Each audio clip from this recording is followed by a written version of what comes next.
I'm trying to do it right. All right, so we're live now. We are live. So welcome to the Well Actually podcast. I'm your host Toju, and I'm joined by, a repeat guest now. Someone that I've known for, dude, Uh, legit 25 years. I yeah. just did the math. Yeah, Wow. 25 years.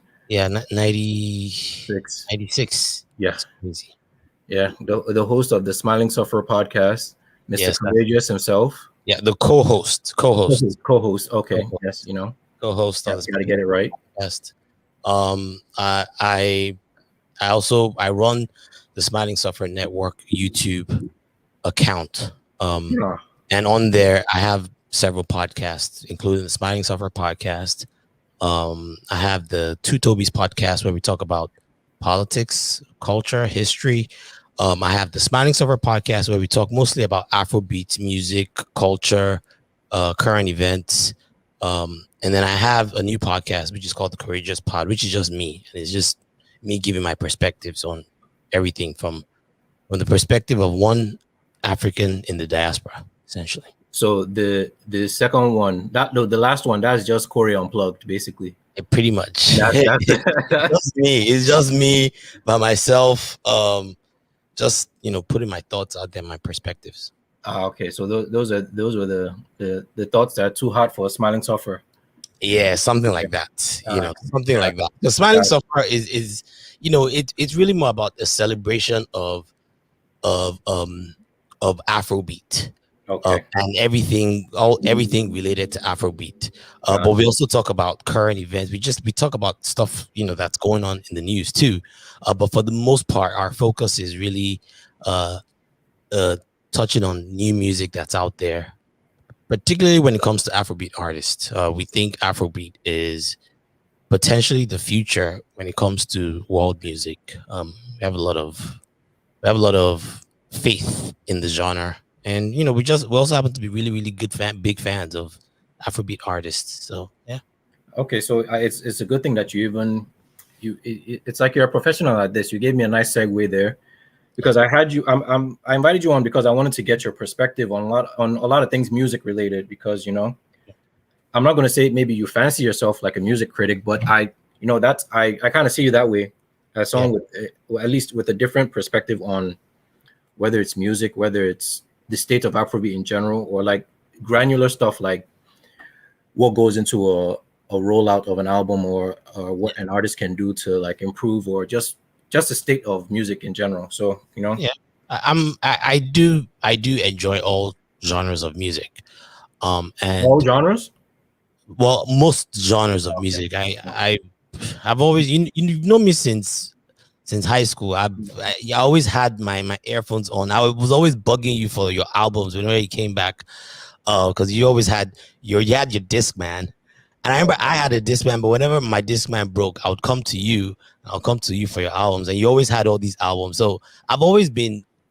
I think hip hop was like one of my first loves, really, where I just love the genre, and I wanted to. In fact, you joked earlier. I think you had referred to me as Rap Cat. I fashioned myself as a rapper when I was in high school. I was in this little rap group at one point. It was just three of us.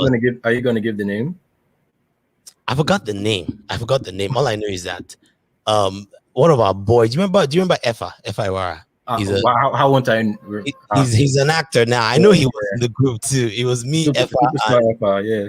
Yeah, it was me, Effa, and one of our other boys, Bash. But it was very, very short-lived. Very, very, very short-lived. What was it? Creative differences, or what happened there? No, I think we just got distracted. Got distracted with other things like girls and our books. But yeah, I've always loved music. I've always loved giving commentary on music. That was like one of the main things I used to give commentary on when I first joined Twitter. I used to be this guy that I used to track the Billboard. I remember when I first got to the country, this was like early 2000s. I used to track the Billboard every week, and it just fascinated me to see what the biggest songs were on the charts every week, and I did that for like a good 10 years. Yeah. And of course, I got distracted with other things. But yeah, I enjoy music. I'm not like an expert or anything, but I do follow music pretty closely. And I go in and out of different genres. Hip hop. I was really big on hip hop at one point. I'm a big R&B guy. I like a little bit of country too. A little bit of soft rock. Are we talking Lil Nas X country or like real country? No, I used to be. I remember. Do you remember that Shania Twain album? Which one? Is it the one? Man, I Feel Like a Woman. Is it that one? No, it was that. I think there were two. There was that, and then there was another. Well, it was the one that had up. Okay, I know it. Yeah, that one. That's it. No, that's different. No. I mean, I know what you're talking about. Country head. There was some country songs that I always enjoyed. Some rock songs that I always enjoyed.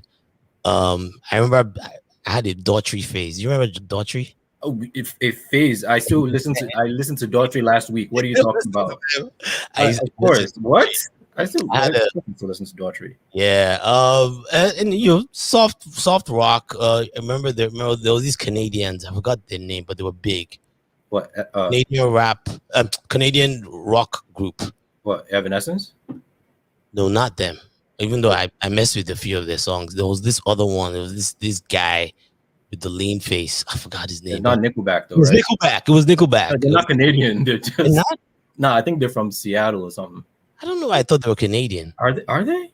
Yeah. Are they just Pacific Northwest? I thought they were Canadian. That's my bad. But yeah, point being, I like everything. I enjoy everything. I'm not. You're right. They are Canadian, but they're right. Yeah, that's what Alberta, Canada. Yep. But right now, the genre that I've been on consistently is Afrobeat. I find myself slowly, as much as I love hip hop, I still love R&B, but I find myself listening more and more to Afrobeat these days. I'm looking at my playlist and it's mostly Afrobeat.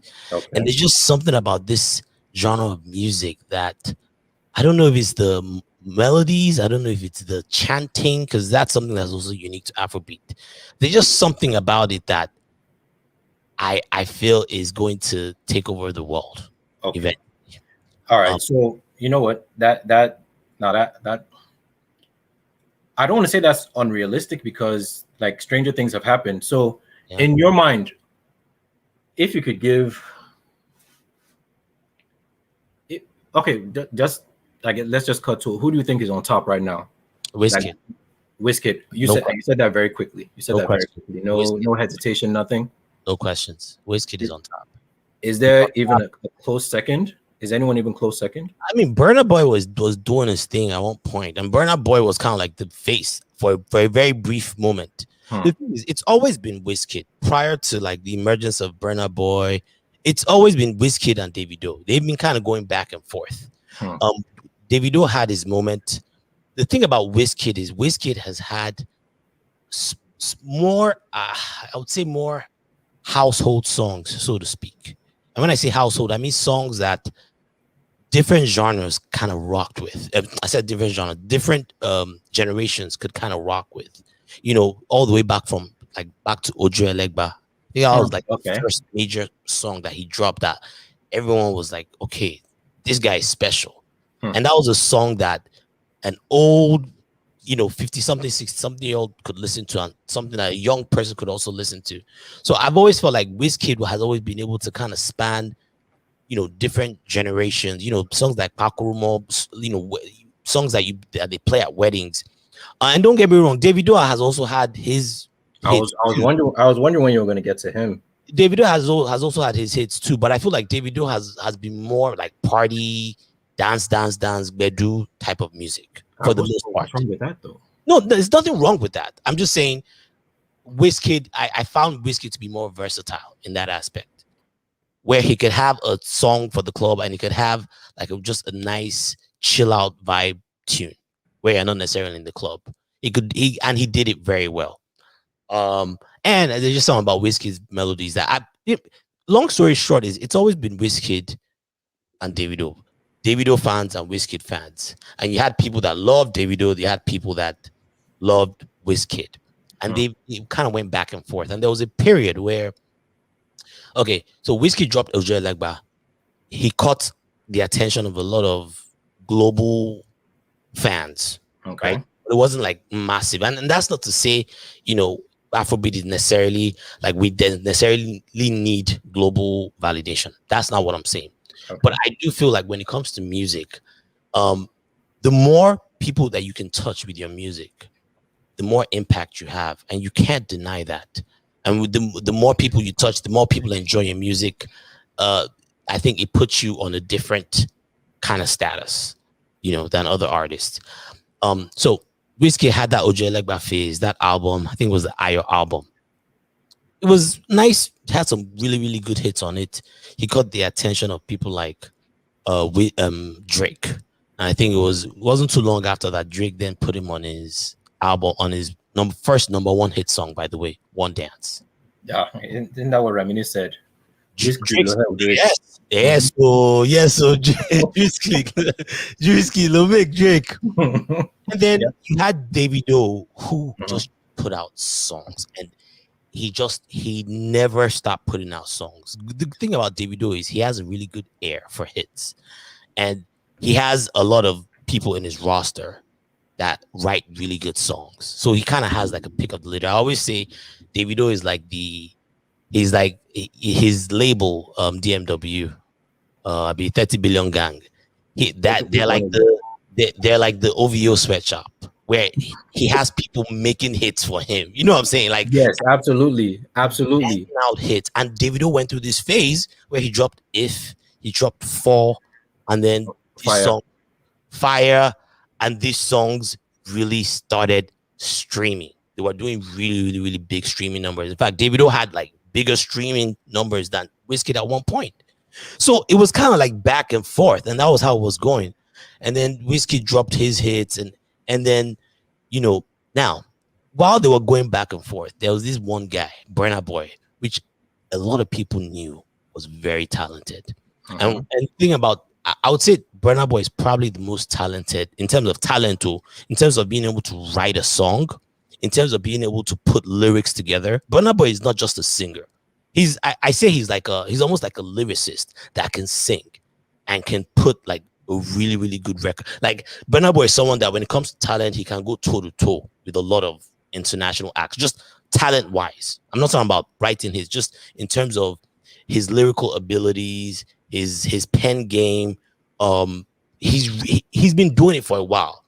So Burna Boy has always had this, you know, his fan base may not have been as big as Wizkid and David, but he always had this very, very, very strong, small fan base that were like heavy Burna Boy fans. Like you couldn't tell them nothing, and they never budged just because they knew that this guy had talent.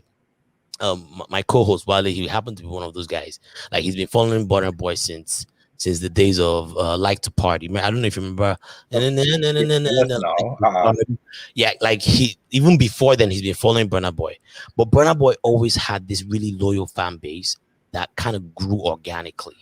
And it wasn't about like a hit song or whatever. It was just he had his hit songs within Nigeria. He had his hit songs within even the UK, where like people in the UK knew him. But he was kind of slowly growing, you know, in the background. While Wizkid and Davido are still doing their back and forth. Wizkid will have his moment. Davido will have his moment. And then like 2 years ago, or 2, 3 years ago, um, Kanye dropped an album called Ye.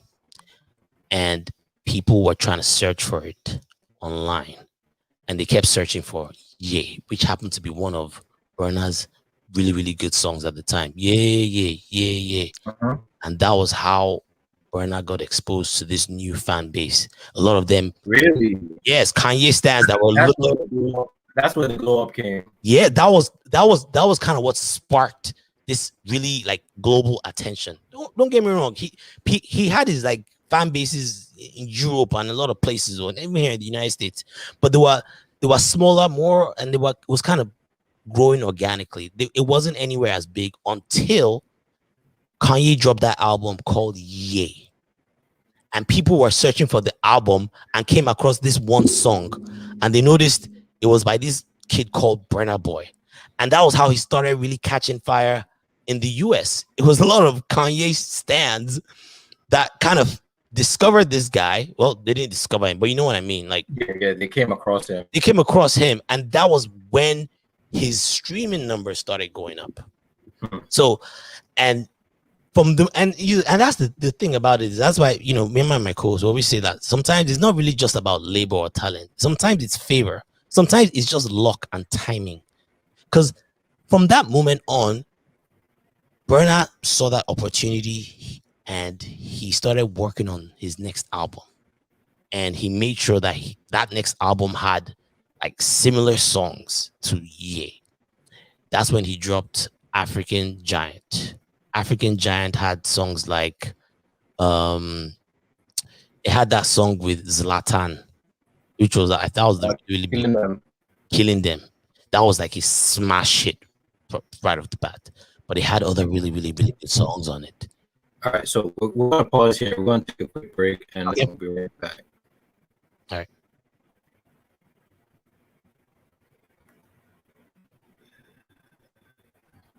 Yeah. Are we in a break? Hold on. All right.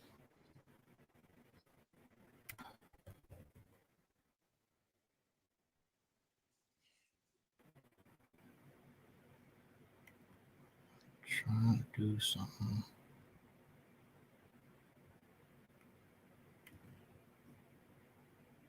Because it's like, shoot. Yeah, you're clear now. Yeah, it was. You locked in a little funny. I got your point for a second there.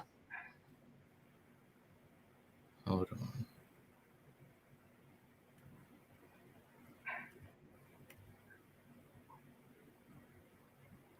Hold on real quick. All right.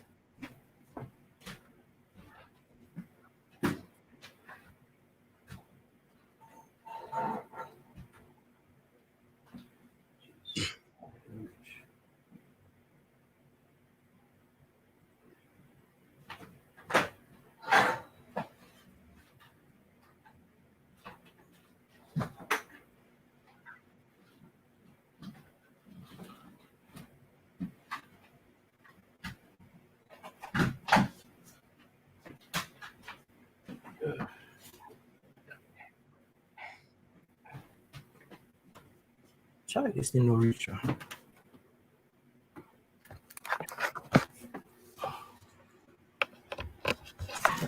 Still repping Liverpool, huh?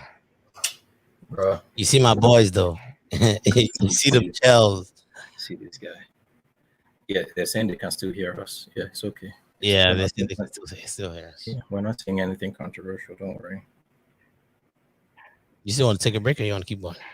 I want to connect to a different Wi-Fi because apparently my Wi-Fi is acting up. Because like you could hear me, but the stream was. Oh, they couldn't hear you. It was breaking up because I'm monitoring it on my side.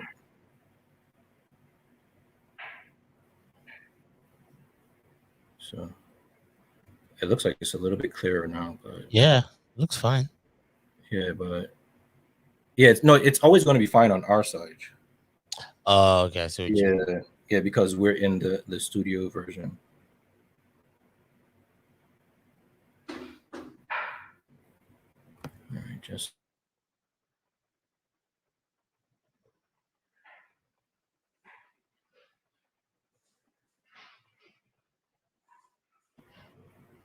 All right, can you hear me? Loud and clear. All right. All right, so let's see. It looks like yours is frozen now. It is? Yeah, yours is frozen. Could you restart your camera real quick? So stop cam and then restart? All right, just hold on. Yeah, just restart because you're actually showing on the YouTube. I am. But I can't see you. All right, I'm going to stop and restart. All right. I just stopped. I'm about to restart. All right, we're good now. All right. All right. All right. So we're back from technical difficulties. Technical difficulties. Yeah. All right. So you were talking about how Burna kind of got his accidental break. Yes. And that's kind of interesting because like it's not like he had like this smash hit that just went big like Davido had with If or Fall, or No, obviously the current the essence. So do you no. think like do you think because his wasn't like as organic as coming from a song as sort of like like no, I don't want to call it a mistake, but like happy accident. Do you think that's had like any sort of like is that why he has like a chip on his shoulder at all? Do you think?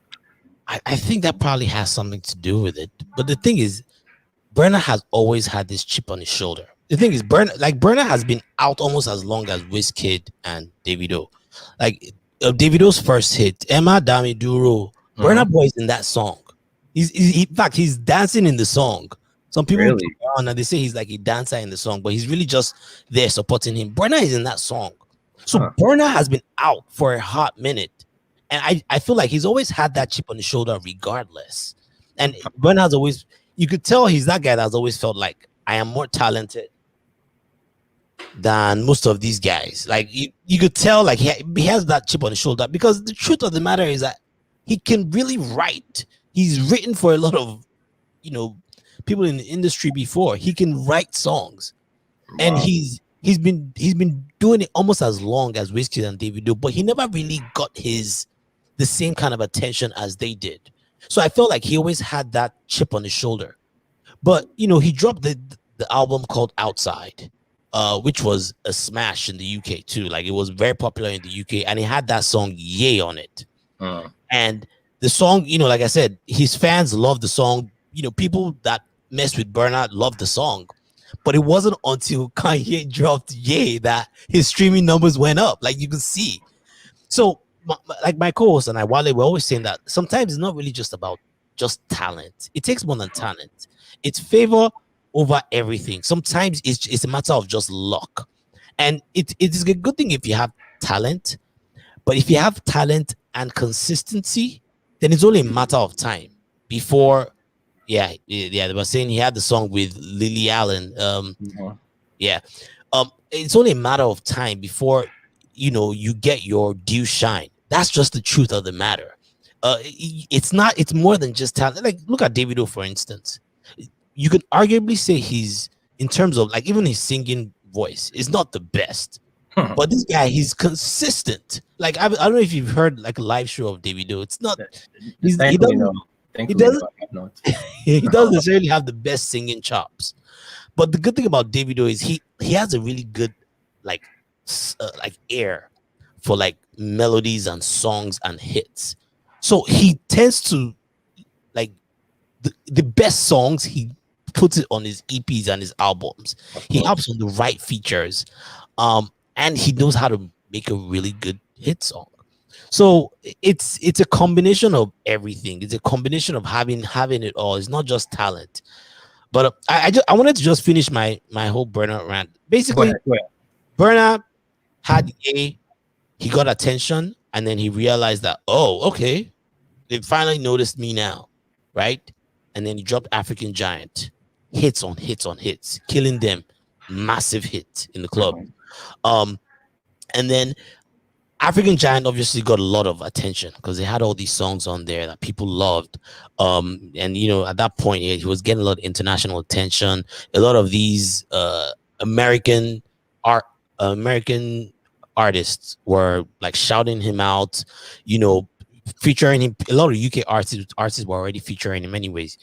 But African Giant really put him out there. Ye started kind of sparked his popularity on the global scene, and then African Giant, everyone can see. Okay, I was just making sure.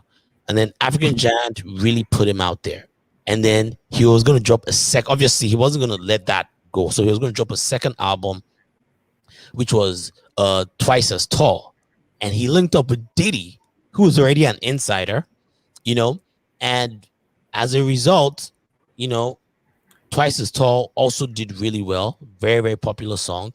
So with those two albums back to back, getting the Grammy nomination, I think he got the Grammy nomination of African Giant. He got the win, Global Music, of Twice as Tall. Yeah. So, and you know, if you have Grammy next to your name, you have exposure. Like, right. Forget it. I understand that it's not always about the validation of the Western world, but the money is attached. Like there's attention and money and fame that's attached with a Grammy win. So he's the first Grammy winner from the Afrobeat class from this Afrobeat class, Yeah. essentially. And now I believe Femi Kuti may have actually Femi Kuti never even won it. He was nominated. You didn't win for any kind of like jazz instrumental stuff or anything like that. He never won for that category. I know that for a fact. This is the first time an Afrobeat an Afrobeat artist. Some people call it Afrobeat. Some people say Afropop. It's all under the Afrobeat umbrella. It was the first time a Nigerian Afrobeat artist was winning this thing. First time. So Femi Kuti did win twice. He won? I thought he was just nominated. Yeah. You sure? Yeah, that's what I'm seeing. It says Grammy win. You know, let me just double check because double check that. Yeah. Well. Yeah. No. It's no. Okay. Yeah. It's a bunch of nominations. He was nominated. He never won. Bunch. Yeah. Even Seun Kuti was nominated. Yeah. So Femi Kuti was nominated four times. Yeah. Never won. Burna was the first. So he blazed. There was one Sikiru Adepoju. She was nominated. It featured on one of them that won actually. But she was featured. Sikiru Adepoju. Sikiru Adepoju was featured on Global Drum Project. Oh, okay. I think I heard about it. Okay. So, but he was featured. It wasn't. Yeah. It wasn't like a solo. Yeah, it wasn't like a solo. Yeah. All right. So he's the first artist to actually win that category. Mm-hmm. So he's blazing this new path, and this automatically kind of puts him ahead of the pack. I mean, it's funny because that's why everyone was like, well, I mean, he's working with Diddy, he's working with all these established artists, he's getting all these shout outs, and slowly but surely, Davido and Wizkid, people are slowly like almost putting Burna ahead of them. That's the thing that's kind of weird to me. Like, has he just like jumped ahead in the queue for some people? I think for some people he did. I think for some people he genuinely did, and for some people this was their first foray into Afrobeat. You know, some people didn't catch the initial Davido's If and Fall wave. Some people didn't catch Wizkid's Ojuelegba wave. Hey, hello, you there? Looks like you're loading.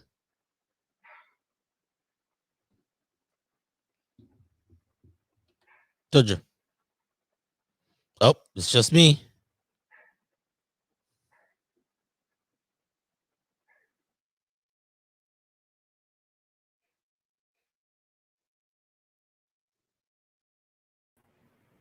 So sorry about that. That's cool. Yeah, it seemed like the takes were a little bit too hot. The takes were a bit too hot, but you know, I'm okay. Yeah. I think we got to say. Go ahead. So in a lot of people's eyes, this was their first foray into the Afrobeat, you know, and all they knew was Burna Boy. A lot of the newer fans. So, and you know, Burna's, you could tell looking at the streaming numbers. Burna's streaming numbers was all of a sudden became ahead of the others. I mean, after Twice as Tall and African Giant. I mean, and this is something that we follow on our podcast. So it's like we're looking like you know, what's going on here? And then Wizkid came, first of all. And I like what Wizkid did. The first single he released of this album, it was the Made in Lagos album. That's what it's called. First of all, the album cover was dope. It's just him, Wizkid. It's a very iconic picture. You know, Made in Lagos, very simple. The first single he released, he had Burna on. And you see, this is, I don't think people realize this is the power move because Burna Boy is hot at this point, right? And Wizkid is out here like, and this is my own, this is just me theorizing. I don't have no evidence for this, but I see it as a power move. Your first single, you get the guy that's hot. Okay. Your single, just so that you guys, you make it clear that, okay, for all you new fans, I'm here too, right? So it's almost like you neutralize like, okay, two greats on a song. That was the Ginger song. If you want to make a ginger, give me the kokoro. Dope record. And then the album people really start to enjoy this album. Like it starts to enter people. Like it's a, I think it's a 13, 12 track album, but the album is just like it's a whole vibe. It's not bang bang jiggy jiggy. And when I say that, I mean it's not like a club album. You know, it's one of those albums that you start and it's almost like a long song. You know, a lot of the songs. Yes, that is. It does feel like a long song. So you don't think that counts against it in any way, or No, I don't think it counts against it. I think it almost, and yeah, you would think that would count against. You think people will get tired. right? Every song is kind of unique in its own right. You know, he got these really, really good guest features. He has people like Damian Marley. You know, yeah, he has a really, really good fan base. He had her on the track, Smile. That was actually the first single. That was actually the first single. Her was the first single. He had her on the track. You know, very, very laid back track. Had this reggae vibe to it. You know, Wizkid did his, you know, he did his thing with his tunes, and then you had songs like Essence, which had Tems on it. And for some reason, this was the one song that people really, really gravitated towards. People loved it. I personally feel like Tems really made that song. I didn't want to be the one to say it. I'm happy. Tems really made that song. Yeah, there's something about Tems screaming, "You don't need no other body." That's what everyone sings along. Yes, that's everyone is singing. I mean, that's generally how hooks go, though. Like that's generally how hooks go. But for all intents and purposes, that's Tems' song, really. Yeah. If we're keeping it a buck, that is Tems' song. And Essence caught fire. That's really all you can say. It caught fire. And when I say it caught fire, it has outdone every other song on the global scale. Every other, and I'm not. You don't have necessarily always have to compare one to the other. But if we are going to compare songs, this is the most successful song to come out of Afrobeat, ever on the global scale. It is. It's first of all, it's the highest charting song on the Billboard. So is that what you're going to use as? It is part of it, and you know, yes, I'm looking at the U.S. Billboard, but if you look at all the other billboards of all the other countries, it's a similar trend. So what is that take again? That is the biggest Afrobeat song, or how did you word it? It's the biggest Afrobeat song to have ever been released. Okay, it's the biggest on a global scale. I'm not saying in Nigeria. If you're looking at Nigeria, that's a different conversation. But on a global scale, in terms of, you know, Afrobeat to the world, this is the biggest song that has ever come out. It's the most played. It's the most right now. I think it's number 2 Shazam song in the country. You know which one's number 1? I didn't check. Do you know?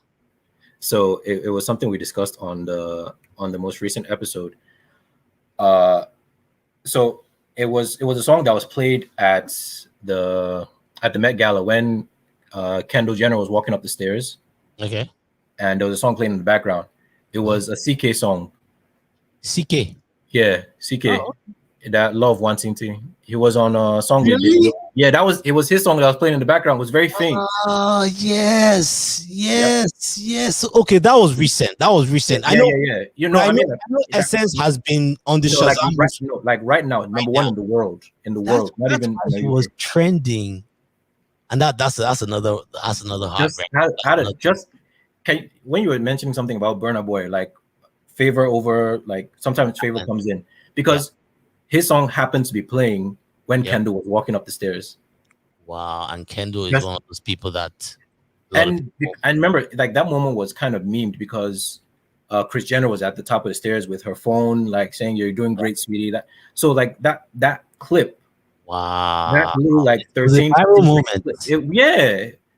And a viral moment. And that was the song that was playing in the background when this whole thing was going on. Wow, I saw CK trending the other day. I didn't know what it was, but I knew he was trending for something. I couldn't tell. Interesting, good for him. CK is another really, really good artist. Very, very, very nice song. It's on our playlist. Well, it's one of the Love and Wanted. It's one of the songs on our playlist.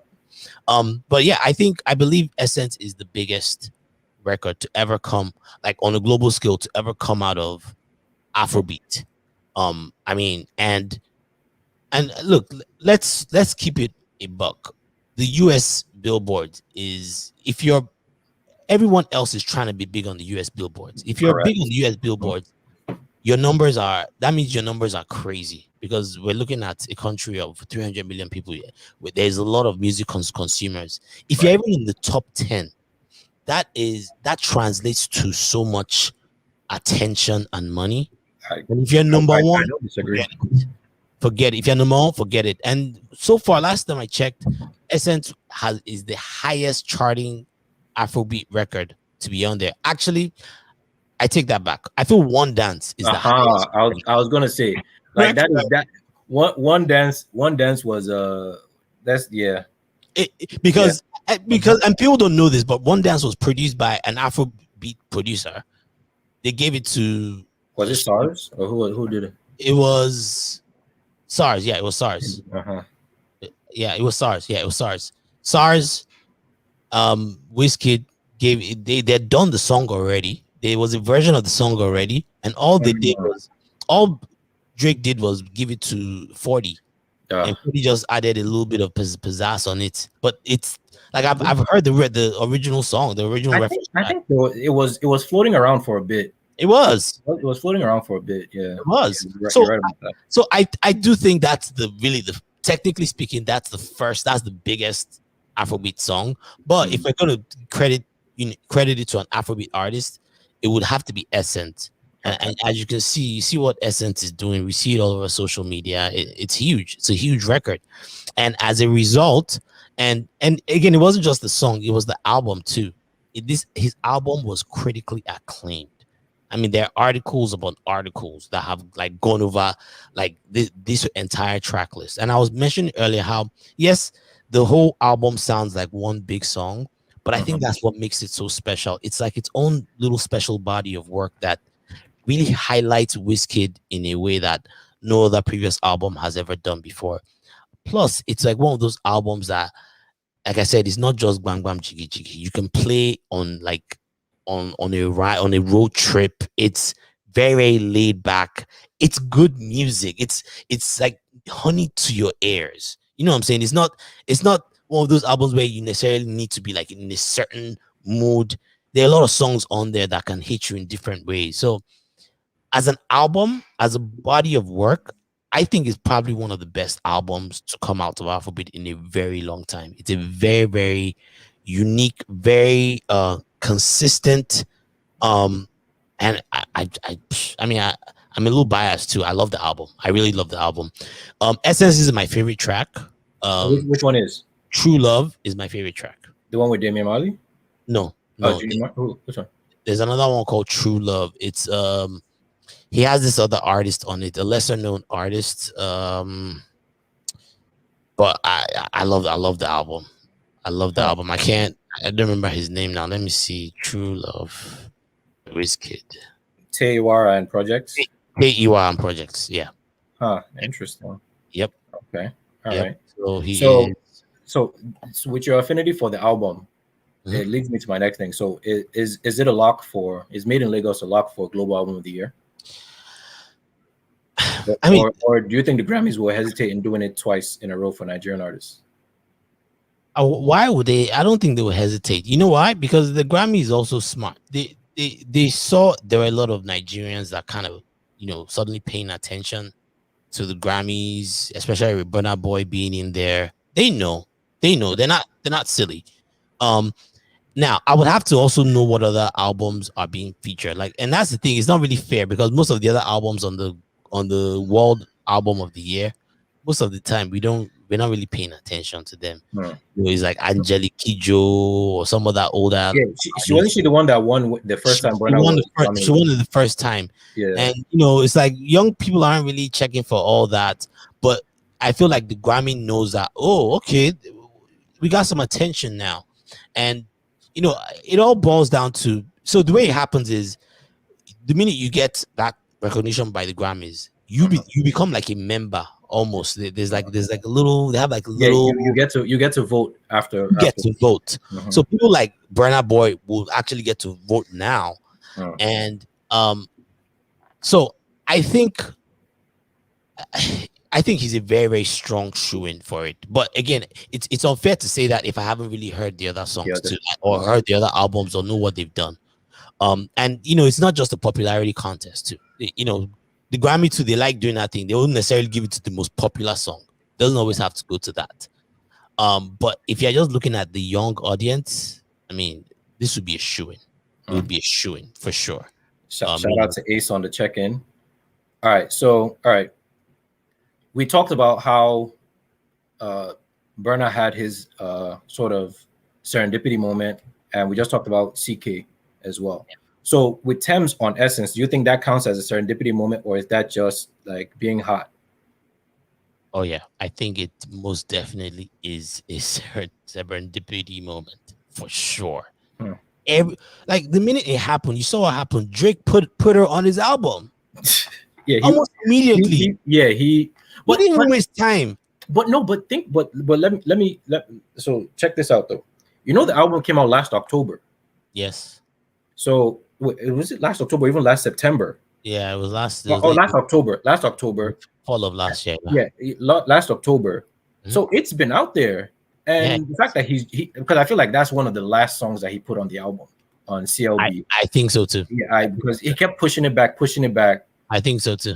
There were a So lot of albums. There were a lot of records that actually didn't make CLB because of songs like yeah, the Fountain song with Tim. and I know we're going to get to a deeper CLB conversation, but that Fountains was just a 10 song, really. It was a 10 Yeah, song it was. featuring it was Drake. Just I Yeah, don't know.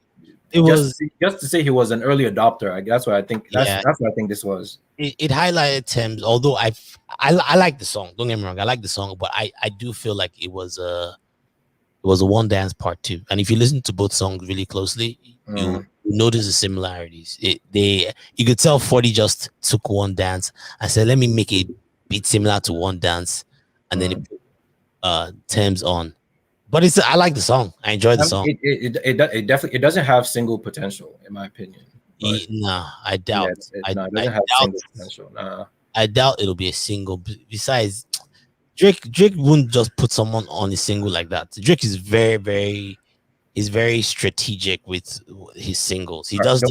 Don't worry. We'll get into some deeper Drake talk. So back to Thames, and you saw like after all the shine and all this, they announced that she got a deal with RCA.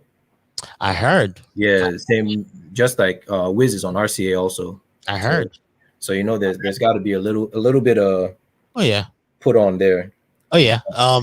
He definitely put Thames on. Thames, everyone knows Thames made that Essence song. And that's not taking anything from Wizkid. Wizkid he knows talent. And it's funny, when Wizkid made the record, he went on Twitter and the first thing he said was, "Me and Thames just made magic." This was for anyone heard it. So I'm sure he knew that. Okay, there's something about this. Yeah, sometimes you'll know when. Yeah, you'll know. And I think Thames, there's also the thing is that males have dominated Afrobeats for so long.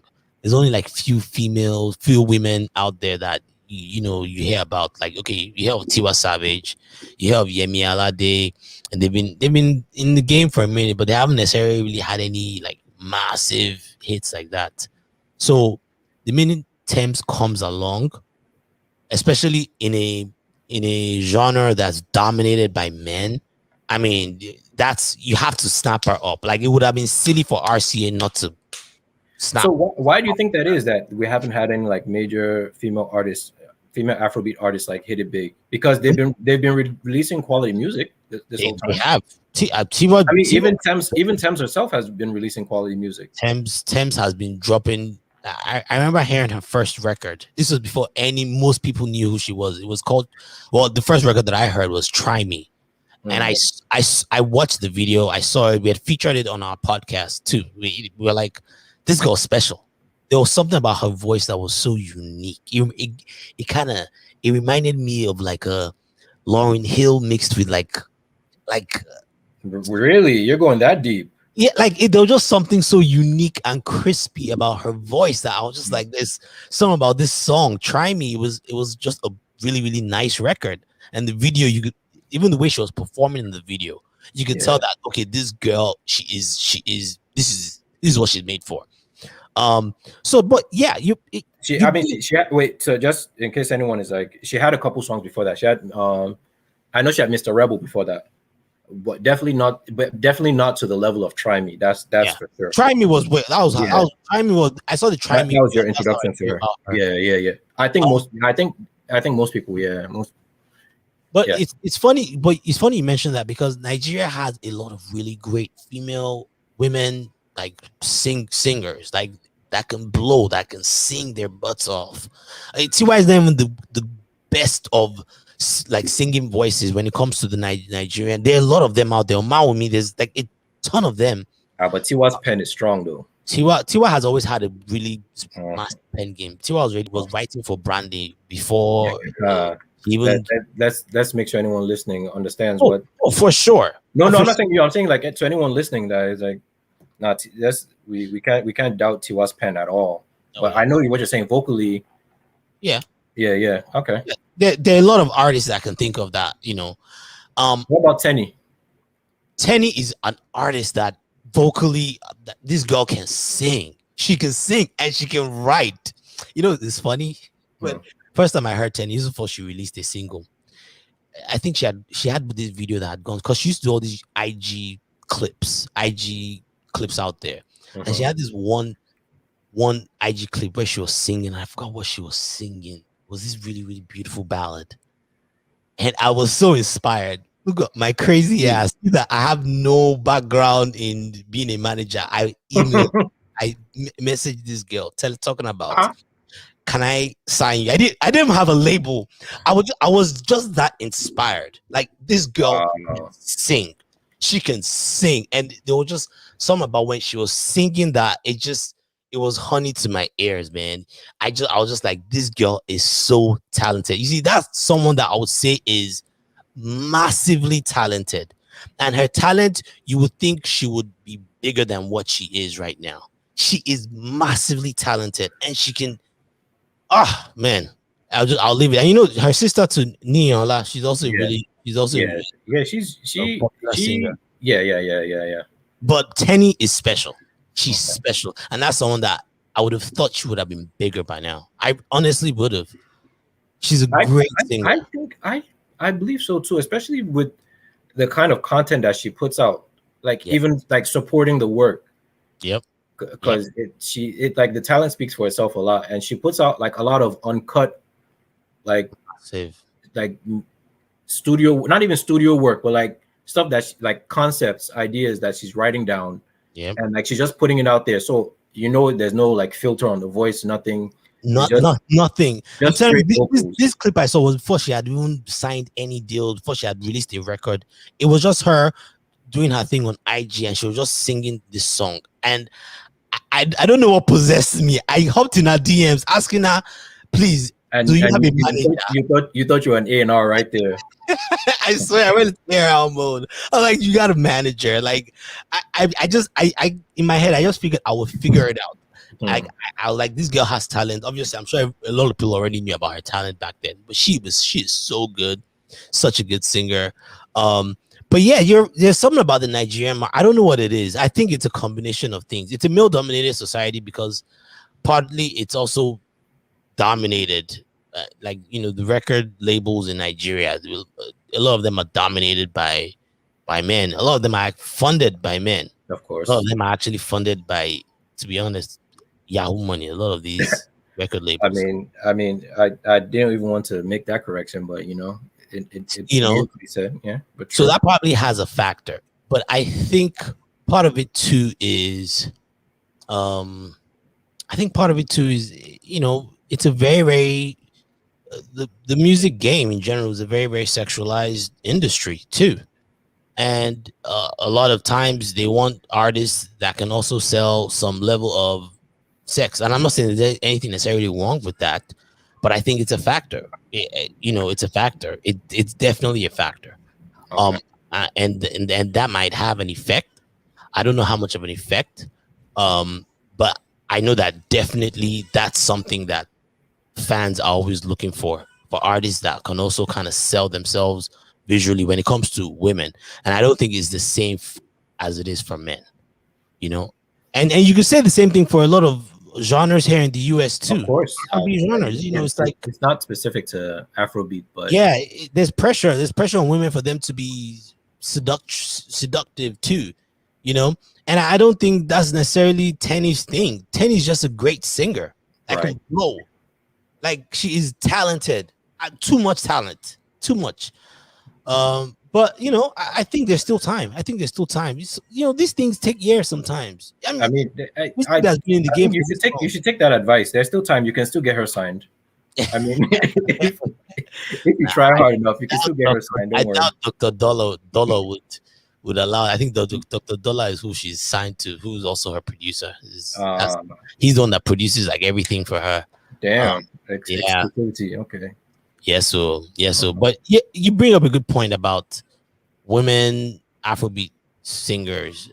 You know, you would think there would be more, but there really haven't been as much. TY is like the biggest, and now Thames is getting a lot of attention, and there's money gonna be. She just released an EP. I listened to the EP. I like the EP. It's a good EP. It's a good nice 5-track record. That's if Orange was a place. If Orange was a place. If Orange was a place. I like the record. I think it's a really good. I think it's a nice chill record. Yeah, just bring up an interesting point about women in Afrobeat. It's not is they definitely don't they're definitely not judged by the same standards. I'll put it that way. Okay. Of course. So like before we move on to like CLB and other stuff, I asked you to come up with a list. Like if we're going to have like Grammys for strictly Afrobeat songs, strictly Afrobeat in the last year, who would be your nominees for Record of the Year? Record of the Year.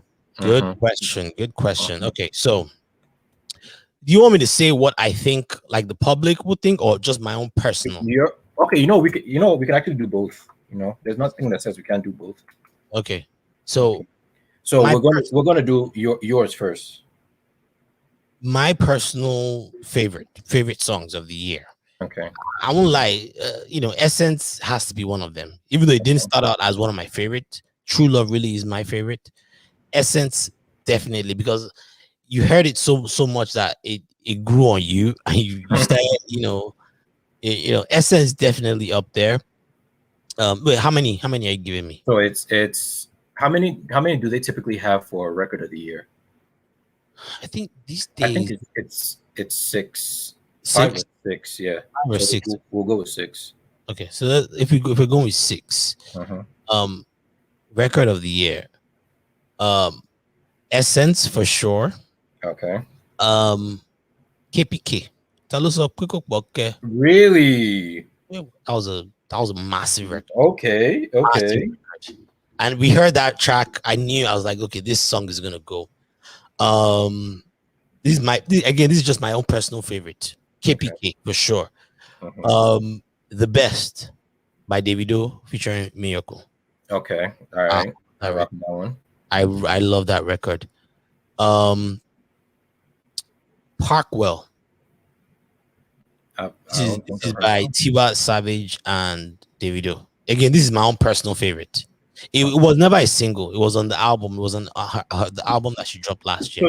So you have to consider like with the way they push Record of the Year at the Grammys, it's something that would have to be like more. Yeah, it's something that the label would have to get behind. Okay. All right. Okay, so I'll take off Parkwell then. It was on the Celia album from last year. It was just I heard that song and I blasted that song for so long. Okay, so I'll start again. Essence, KPK, The Best for sure. I thought that was one of the best songs off of the. Pun intended.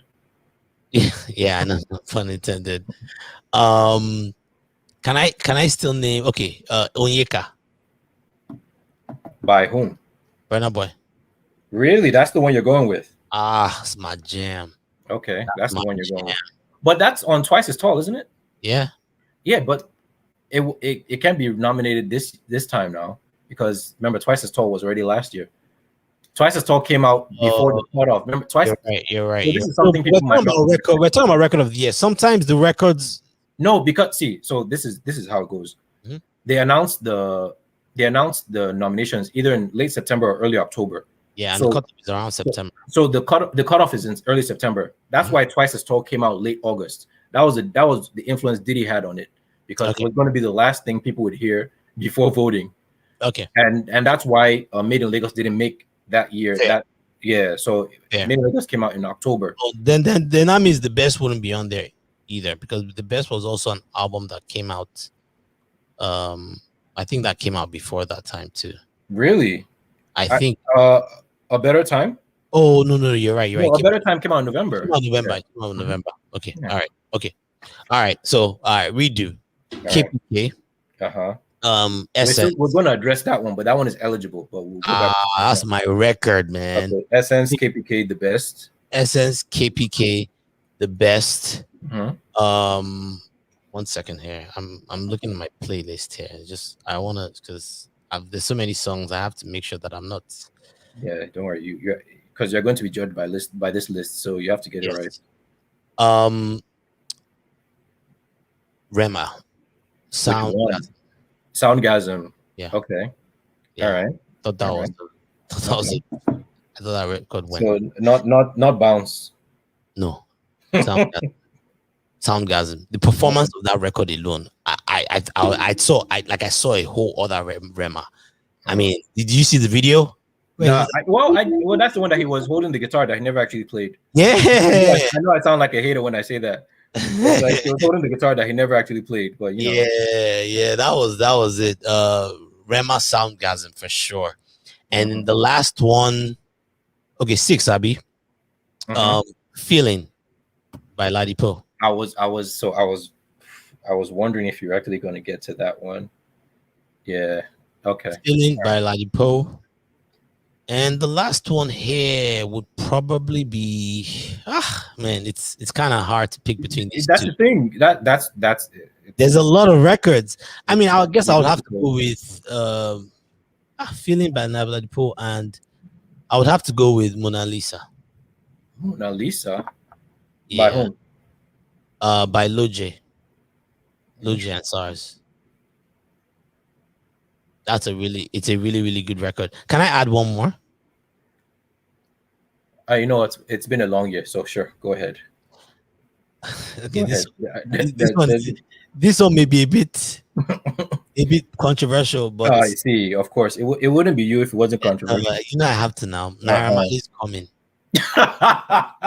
That it's a record, man. I'm telling you, people keep smiling on Naira. This guy has an army behind him. I'm telling you guys, this guy has an army behind him of fans, and they've been holding him down for some years now. That coming was a record, as indecent as that song may have been.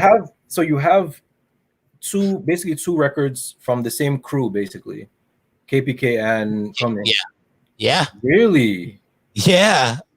I'm telling you, Naira Marley's label, they're doing some things. He had that even the producer of KPK, I think he might be signed to Naira Marley, but don't quote me. Yeah, the Rexy, Abby. Yeah. Rexy Bondipit. Yeah. I mean, if I could add one more, it would probably be Olamide's Rock, because I love that record too. I was even going to get to that one with you, because I listened to your podcast, so I remember an episode where you were talking about Rock being his foray into quote unquote like the mainstream. Yeah. Well, yeah, because I think it had like a viral moment where it was really big on. Was it TikTok, or it was big on one of these apps? Really? Yeah. So they were like posting it a lot, or what? Yeah, they were posting. You know how they have like some new challenge or something, and it was a song that they were using behind it. So It was one of those songs that were like, there's another chart. It's like a Triller chart. It's a new chart that they started, and it's pretty much like all the viral songs that you hear online. It tracks it, and I think there was a time that it was like it made like the top 10, which indicated that it was like people were really gravitated gravitating towards it, but it wasn't for like a long sustained period of time. So I may have been getting ahead of myself, but it did make that chart. But because it made that chart doesn't necessarily make it that like that's the chart that's going to discover him. I think he still has some Malians in the house. I'm telling you, man, Malians must. I'm telling you, I'm telling you, man, that song, that Naira Marley record coming when they play it, they shut down. It shuts the place down. It shuts the club down. It's crazy. Even here in the US, in DC, like they play it in some clubs that are obviously frequented by a lot of Nigerians, and they start playing that song, and everyone is singing along. It was a huge record, huge. So and someone asked a very good question. What about loading? But loading wouldn't count. We were talking about songs from September. Loading came out before then. That Carpe Diem came out before then? Yeah, it must have. It came out before. Carpe Diem would have come out. I mean, we can check. Let me just make sure. Because this Carpe Diem came out early October 7th. October 7th? Yeah, so it barely made it. Okay. Then of course. Then so you gotta take out one. Infinity will make it before loading. Let's be honest. Infinity was a bigger record. Loading was a club hit. But the Infinity song, I mean, that was a massive record that I look at the charts. It was on top 10 of the charts for a very long time. Loading 2 was, but Infinity was, and Infinity also had Omale, who has like massive fans too. So okay, so if we're gonna include Carpe Diem, then I may need to. I'll take out Rock then. I'll take out Rock because I think I'd mentioned Olamde's Rock. I'll take out Rock for sure, but I'm still keeping. And maybe I might take out Mona Lisa, but I think Mona Lisa hasn't peaked yet. I think Mona Lisa is still moving. People know the song. It's Loj and SARS. This new guy, Loj. It's a big record. But if we're going to count Carpe Diem, I would put Infinity. I'll put Infinity. I'll take out Rock. I'm keeping Coming. I'm keeping KPK. Like so you're keeping Loading and Infinity or Infinity over Loading? Infinity over Loading. Okay. She's at Infinity. I know. So Essence, KPK the best. Soundgasm, Feeling, Coming, Infinity. Yes. Huh. How many is that? That's 1, 2, 3, 4, 5. You got to 7. Wow. That's just my personal favorites. No, I got you. This is just my. It's not meant to be easy. It's not meant to be. Easy. It's not. Trust me, it's not easy. And the people are going to pick that apart. I know they're going to be all these songs that they're going to be bringing up. But for me, it's yes. If the song charted, that's a very good indicator. But I also have to enjoy that song. And man, there was something about that Naira Marley track, man, that I'm like, what's this song? Like it had me singing. I'm COMING. Very interesting. It had me singing along to that ish. I remember my wife heard it. She was really looking at me like, wow, within a few weeks, I saw her singing along with telling you it's catchy. It's catchy. But then I can understand that one. But KPK, how do you explain a song with basically no lyrics? Is he getting the Carlos Santana treatment? Perhaps, maybe I guess you could say that it was just one of those songs where it was like, and I think the song is owned by Rexy too. It's owned by it's Rexy's song. Yeah, it's Rexy's song. It's Rexy's song. But look at him now. Isn't he the producer on the label? He's the producer on the label, and it's his record. Right. But it was a massive song, and when I say massive, I'm talking about across Africa. This is something that we've been tracking. Like the guy, he did tours. Like he was going out with Naira and performing that song. It was huge. And the other guy, I think Mobad is the guy that was featured on it. It was, and I think part of it is, and here's why I have to add it on there. It's Amapiano really took off last year, and that was one of the songs. That was one of the Amapiano inspired Nigerian songs that they heard that track and everyone was like, I need my piano track. You know, that So was how it was. for those who are uninitiated, what is Amapiano? Piano is like a house sound that originates from South Africa. It Okay. was, I think it was started by this DJ Piano guy that's based in South Africa. I don't know the specifics. I used to know it, but I know he started. It's like a house, like EDM type of variation Okay. in South Africa, and it has this unique, beat to it. That's very. It's you hear it and you know, okay, that's Amapiano. So yeah, it had that Amapiano inspiration, and yeah, it took off. It's a huge record. Coming to has a bit of that Amapiano inspiration to it. But yeah, I can't take KPK off, man. It was too big for a record. It was No, too big for a record. I get you. I get you. So it leads me to it leads me to a hot take of mine. Since we're talking about Grammys and all this, since I know I normally leave the hot takes to you, but this one I feel very strongly about this one. And when some people hear, they might not even think it that much of a hot take, because you said for as a shoe-in to be nominated, you think Made in Lagos is going to be nominated. It has to be nominated. It has to be at least a nomination. And that's for as winning. That's a whole other thing. But as far as the nomination, it was, and it wasn't just the US. This album was streamed all over the world. I remember, Wale, who's my co-host.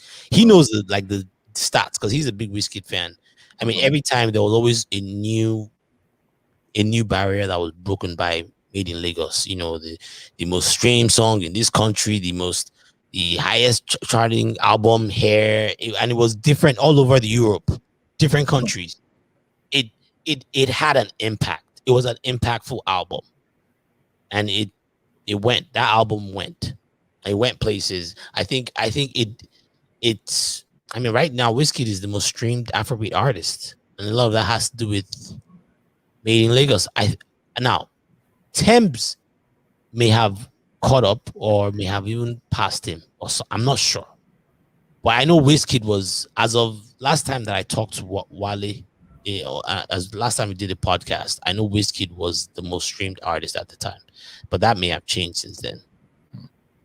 Okay, because so what it says here is, to be eligible, the song has to be released between September 1st of last year and September 30th of this year. Of this year, right? Okay. Yeah. So then I guess the voting will actually occur like between October 22nd and November 5th. Yeah. So I'm guessing like the nominations will be announced afterwards. Probably like December 6th or whatever. Yeah, so my hot take, and you might think it's ordinary, you might think it's crazy. I believe Essence will be nominated for Record of the Year. What? Yes. Yeah, absolutely. Hey, look. It is September 20th. So look, let's talk about it. Let me just get out ahead of this. You had that take before me, because look, this song is a serious record. It's a serious song. It wasn't just Nigerians banging to this track. The whole world was riding to this track. Right. I think you have a point. I really think, and I think it deserves it. I think it's earned it in terms of the quality of the song. I mean, it was like top 3 R&B at one point. It was like, I remember when it was number 3 on the R&B charts. That's a big deal. That's a big deal. So that's so I because you know how these things go, man. But I sincerely feel like this is what it's going to be. This is what, like, I think it's, I wouldn't be, I mean, now that you mention it, I wouldn't be entirely shocked if it did.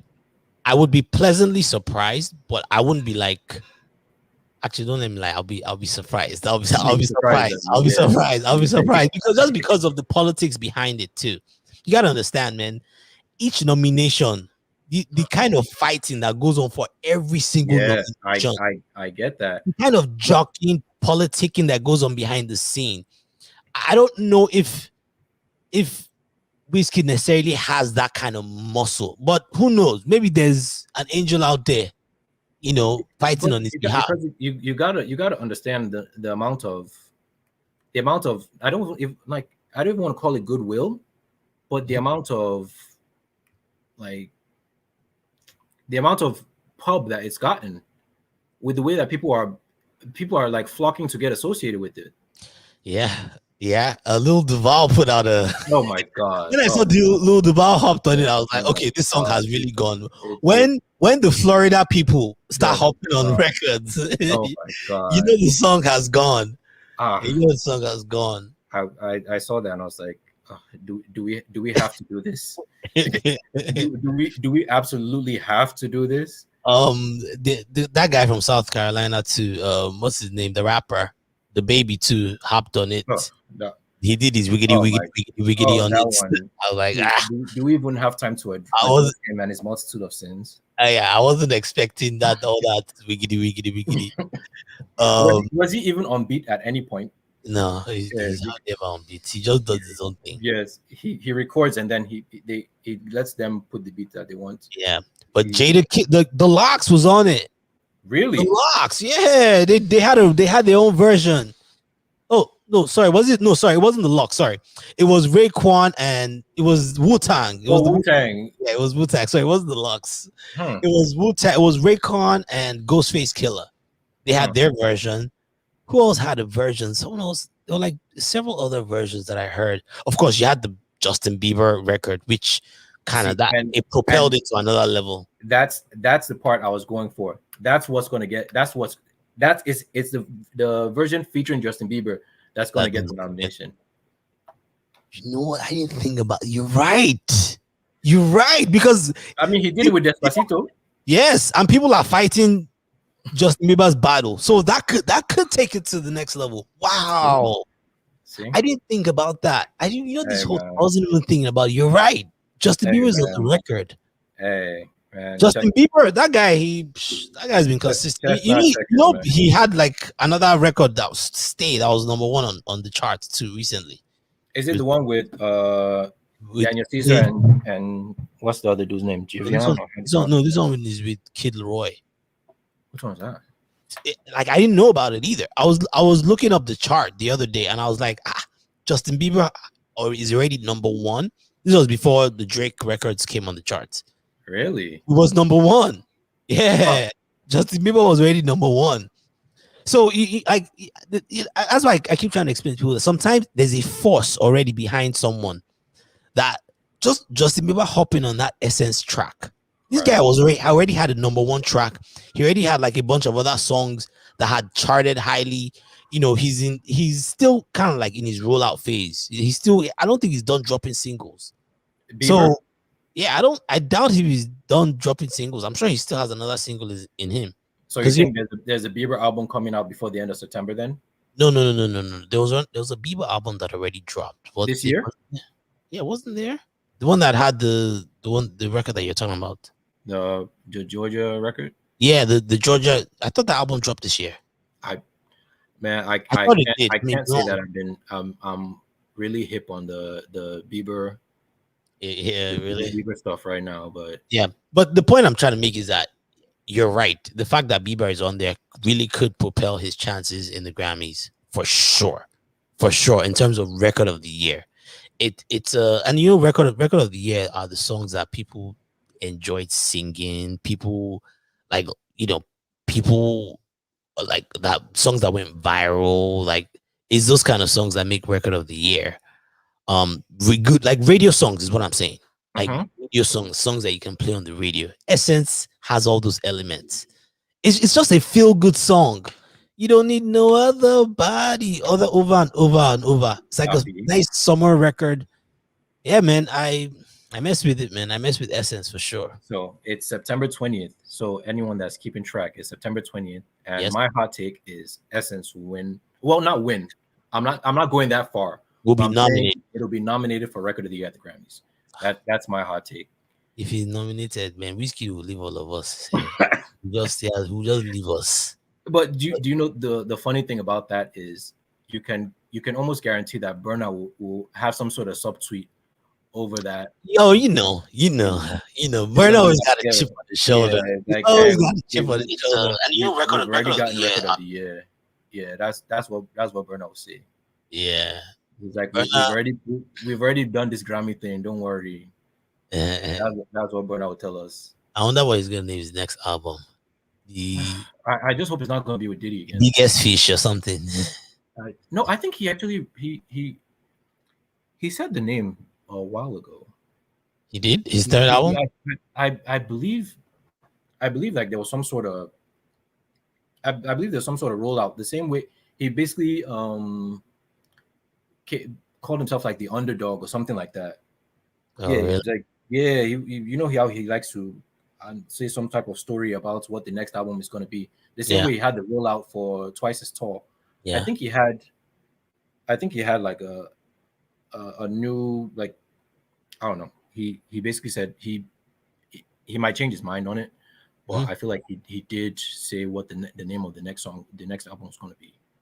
But I do want to say something that even though yes, it seems like Burna is like right up there in terms of I always call him the three-headed monster, and it seemed like Burna kind of leapfrogged there at one point. Now it's looking like Whiskey is at the top.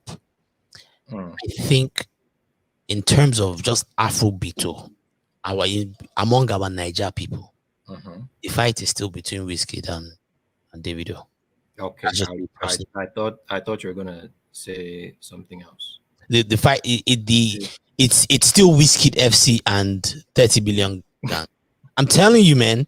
In terms of people in Niger, like in terms of what they listen to in the clubs, it's still between both of them because Burna kind of went mainstream on us a little bit. He with the Coldplay records. What do you mean by that? Kind of when with the Coldplay records, with the world records. He's saying he's not down.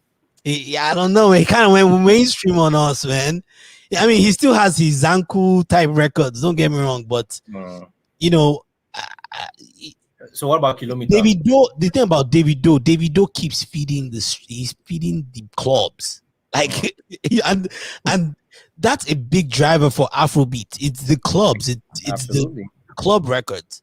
So I think within our own community, Afrobeat, I think it's still, and I know Wale would be pissed to hear that because Wale is a huge Burna fan, but I still think it's Whiskey FC versus 30 billion.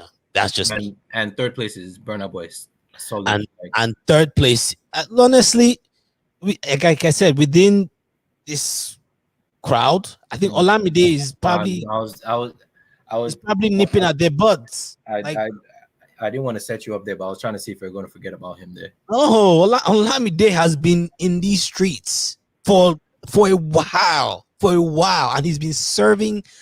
When I say street records, I mean like the songs that they're playing in like Isale Eko type of songs. They're not playing. Coldplay. No, I'm sure they're playing. No, Essence is a record. But the point I'm trying to make is that they're not necessarily playing like Burna's records like that. Like I go to my mom, for instance, and she, like, you see her phone, she's got Olamide records on it. Oh, like wow. As I say, when it comes to Niger and what they're listening to on the mainland, I'm telling you, it's a whole different debate. We were talking more of like, on a global scale. But when it shifts back to Niger, that conversation changes. And I believe Whiskey is still up there. Whiskey and Davido, they're still back and forth. Olamide is almost right there with them, man. I feel like the three-headed monster it looks different in Nigeria, just in terms of what they really. So in Nigeria, you think Olamide is third, and outside Nigeria, Burna is third? Outside Nigeria, no, Burna is like second now at this point. Really? Outside Nigeria, yes, now. Over Davido, that we couldn't get him off the radio. Burna just released 2 Grammy nominated and won a Grammy.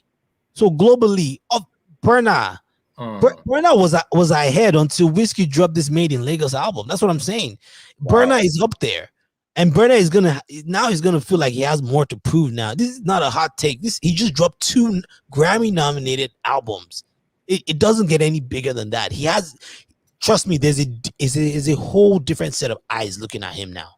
Really? A whole different set. So yeah, I think it's on the global scale, Wizkid, Burna. Back home, Wizkid, Davido. Okay. And then you have them Olamide right there with them. Right. So do you have any artists like that people should be on the lookout for? Like Buju. not necessarily breaking into like that, like the upper echelon, but artists on the come up that people should be aware of. Buju. That's your guy. That's the guy you're rocking with. I've been saying it. This guy can write hooks. And it's sounding like he's gonna be on the next big Wizkid record. Oh, you think so? Yeah, have you heard that Mood? Yeah, that's what I was about to say. Like on the deluxe version, right? He's already on. That's what I'm saying. Yeah, I went to the Wizkid concert. There were only like 3 other songs that hit bigger than Mood. I think Really? Ojuelegba was one of them. Obviously, Essence was like the main one. Maybe there was like one more, but Mood. People turned up for Mood. Everyone was singing along. People love that track. Well, could it also be that it's basically released right before the concert came out? Like, it's kind of strategic.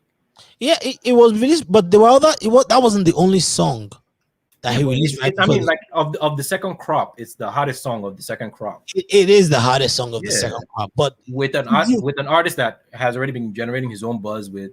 Like, but that's why I'm saying Buju is. I feel like he's next because before that he was also on Feeling with Ladipo. He made that song to a large extent. Don't get me wrong, Ladipo's rhyming was top notch, but his hook made that song.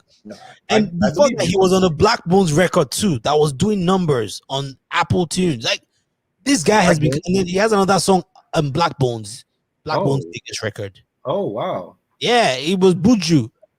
Like he's been penning hit records, hooks. Like his hooks are off the chain. He had Lenu too. With Burna Boy. In fact, I have a. It's not really a hot take, but it's, okay. We're finally getting to it. Go ahead. He used to be signed to Burna Boy. I've always speculated that he probably penned some of those African giant songs. I just feel interesting. It in my body. I just feel it in my body. Is there one that you can point to that you think?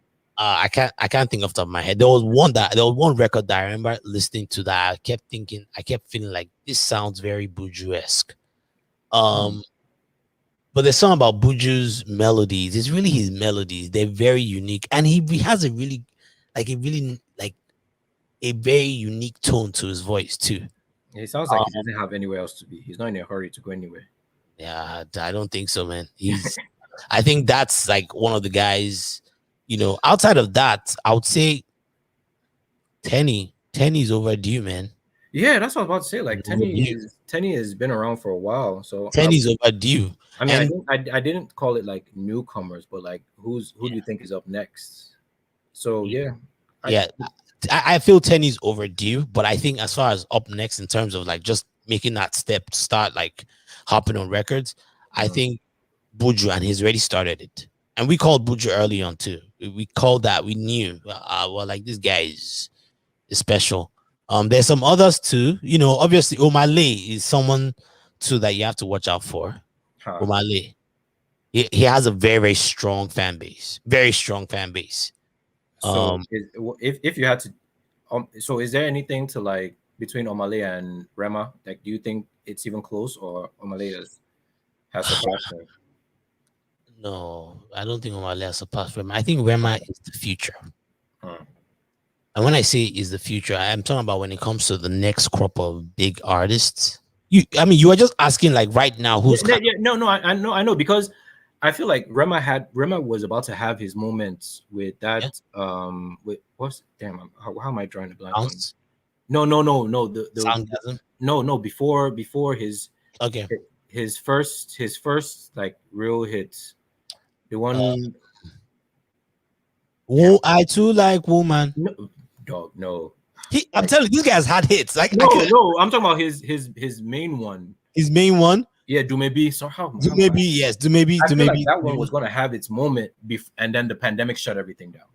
Yeah, do maybe was. It was. I feel like it was gonna have its moment. It was about to have its moment, and then but then nobody was allowed to go out. I know. So that's why I'm asking, because Omale is making some really interesting choices with who he collabs with. Yeah, what makes you Omale unique is that he doesn't really necessarily make bang bang jiggy songs. Yeah, that's what I'm saying. Like, he makes like very vibey songs where you're chilling. You know, he was the one that made Infinity. Like, you know, like the hook is what I mean. Yes, like yes, he makes it doesn't take you being in a club to have to listen to Omale's records, which is an advantage in a lot of ways, because those are usually typically the songs that kind of like really take off globally. The ones that are very melodic, you know, that are very catchy, these catchy hooks. So Omale definitely has that advantage. But the thing about Rema is his talent. Like people like Rema, right? And like I said, I say yes to an extent. It's also favor, but there's something about that guy is so full of so much talent that he can be doing this for a very long time. You can tell this guy, he raps, and that's why I always say people that can rap and sing. It's like they're dual threats. It's like trying to compete with Drake. Omale, Rema, he used to be a rapper, so he knows how to like put string words together and rhymes, and he was almost like he could do like the mumble rap thing, like, you know, where I heard that's what he started off with before doing. Yeah, that's what he started with. So like, yeah, he can do all these cadences. So he's like a different kind of threat, and that's why I see him as you know, he's already had his hits. I still think he has ways to go.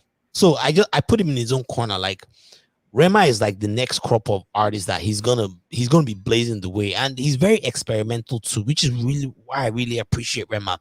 He doesn't just repeat the same thing over and over again. He's very artistic, even in his artwork. You could tell he puts in he puts in time. He thinks these things through. You know, he has like all these, you know, creative, crazy concepts. He'll come out one day with a mask. He'll have like a different look. He's always playing around. He's a creative. He's like a real creative. And there's just something about him that I just feel like there's so much talent there on that is still on reserve that we haven't even seen. Like, I look at Don Jazzy, I'm like, how did Don Jazzy run into this gold mine? There's so much talent. All right. So who else? I don't mean to cut you off, but who else is in that next crop? Because we've said, well, Tenny's not in this crop, but you think she's up next. But in this crop, like Rema, Omale, who else is in this new crop? In case you're just like, okay, I'm tired of the top three. I'm tired of Davido, Wizkid, Burna, Olamide, whoever. Like, you want something new. Like, if you're going to populate a new playlist, new Afrobeat playlist, who would you say would be on it? Definitely Rema, Omale, Buju for sure. Even though Buju is much newer than Rema. Let me see here. Let me just look at my playlist here.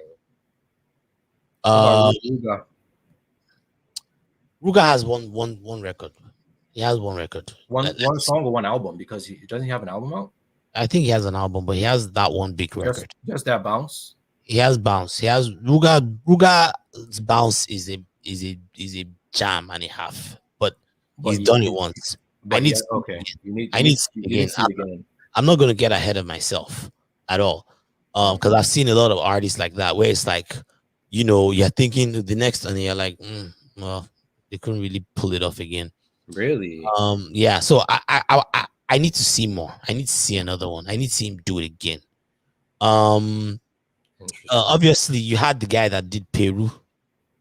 Fireboy, DML. You know, he's already blowing. These are like future stars for sure. I mean, and he's getting ready for his third album. At least if you listen to Peru, that's what he says. Yes. Third album is loading. Yes. Yes. Okay. I was gonna say this guy that was used to live in Ghana, but I wouldn't even call him because he's already a big artist. Oh, I would put him more in that class of them Wizkid. Easy. Easy is already I has mean, he Easy has was on James Corden. Of yeah course, he come yes on now. I won't put him Come but you on. know what I mean like Yeah, yeah, yeah, I yeah. just didn't want to not mention him because we Got haven't mentioned him. got He's one of those guys that I'll put him in that Olamide, Wizkid, Burna Boy class. Like they've okay, established themselves, they've proven themselves. gotcha. But yeah, I think Tenny is way overdue. Mhm. I wouldn't. Some people would say era star. I still need to because she had that first song that was really good. Then she just released an album or like an EP or something. Yeah, 19 And and Dangerous, something like that. yeah, 19 and Dangerous, and it has this really nice, really great record on it. So she's ready. She's kind of starting to establish herself, but I And still she's signed with Jazzy as well, right? jazzy. But Yeah. I still need to see more. I'm not entirely convinced, and I don't like that she sounds so much like Thames too. There's Yeah. something about that that I wish. I was asking people like vocally, does she like she sounds a lot? But I mean, if you consider these male artists, a lot of them sound alike. A lot of them sound alike. Whether it's the Naira Marley clones A lot or of them the sound ones alike. who are sounding like Rema, it's like A lot of them sound alike. yeah. I But mean, you know, you never know. Things can still happen for her. and if you go by her album name, she's only 19, right? She's She's young. young, so She's young. there's a lot of room for Very young. growth too. Yeah. A lot. A lot. But again, I won't get ahead of myself. I still want to see more. Gotcha. This guy, man. Kiss Daniel. I like that artist so much. Like I like his Which category would you put him kind of closer in to? Someone between. on the come up or to that upper echelon? Because I honestly can't say he's in that upper echelon. No, he's not. The thing is about it is my fear is that he may have peaked. But Really? yeah, Wow, that sounds like a hot take. I feel like he may have peaked. I'm rooting for him. I genuinely am rooting for like because I feel like he has so much talent. Okay.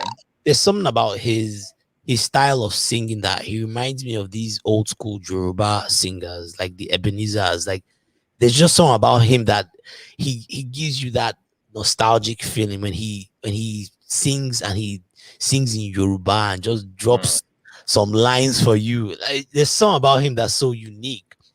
But I don't know. Maybe maybe part of it is his label mess that he was in. Yeah, he was But definitely going through it.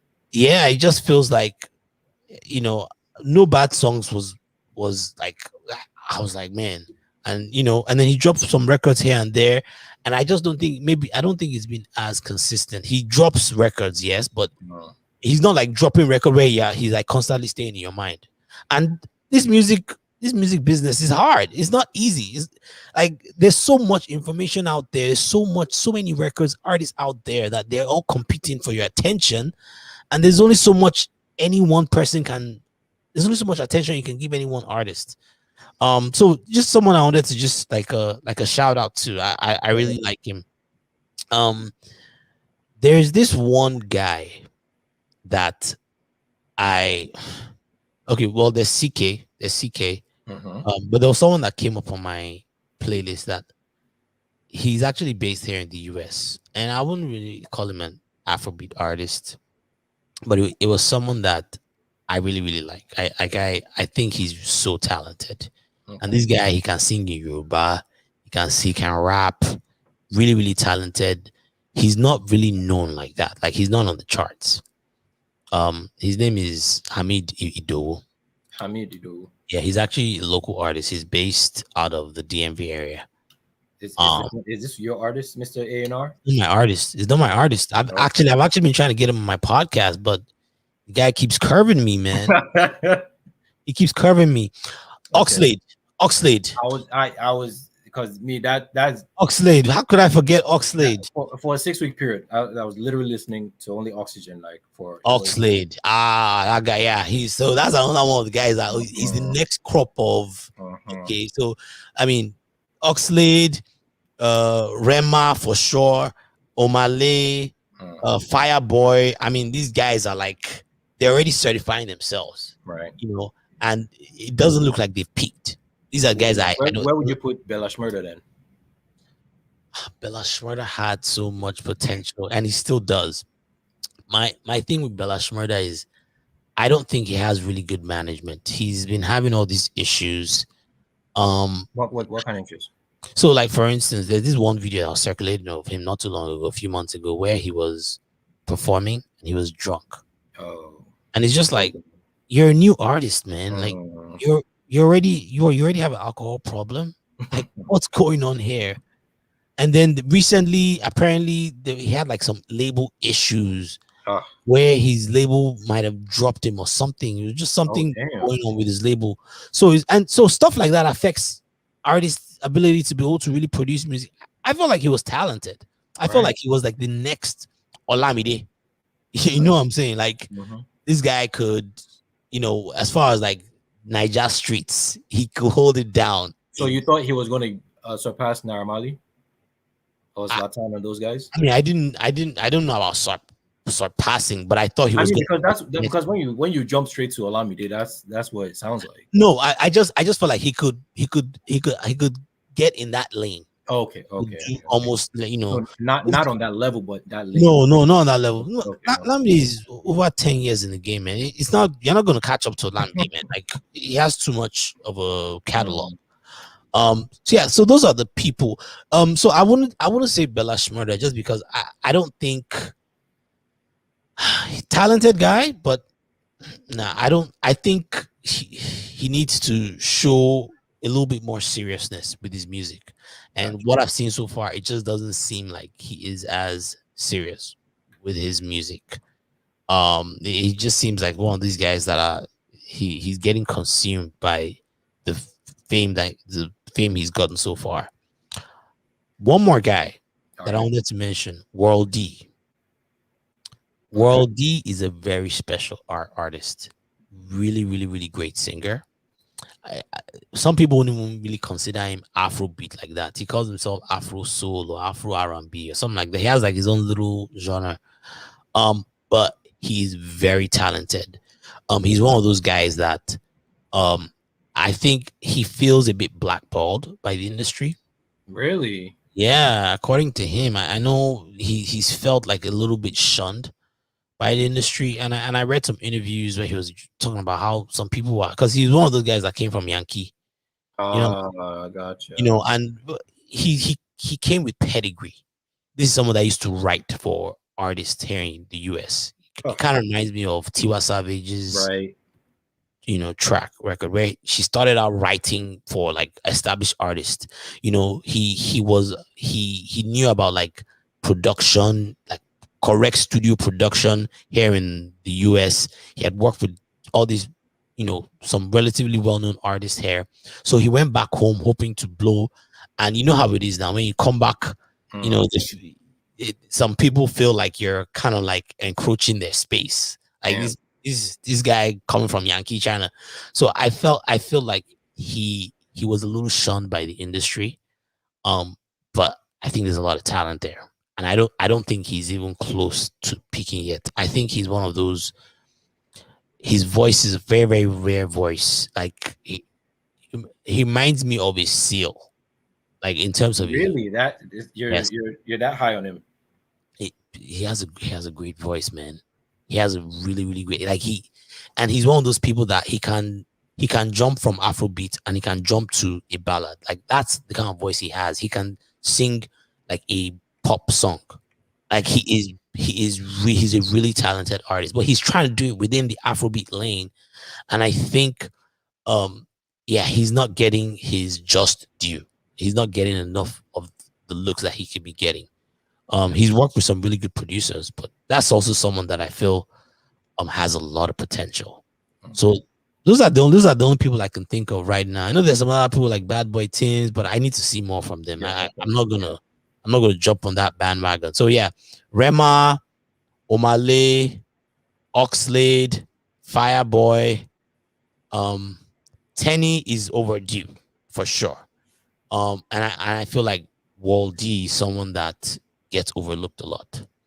I feel like he's someone that gets overlooked a All whole right. lot. We'll Those are- circle back. We'll circle back to Afrobeat before the end of it. But I know you had some spicy takes for Certified Lover Boy that I wanted to get to.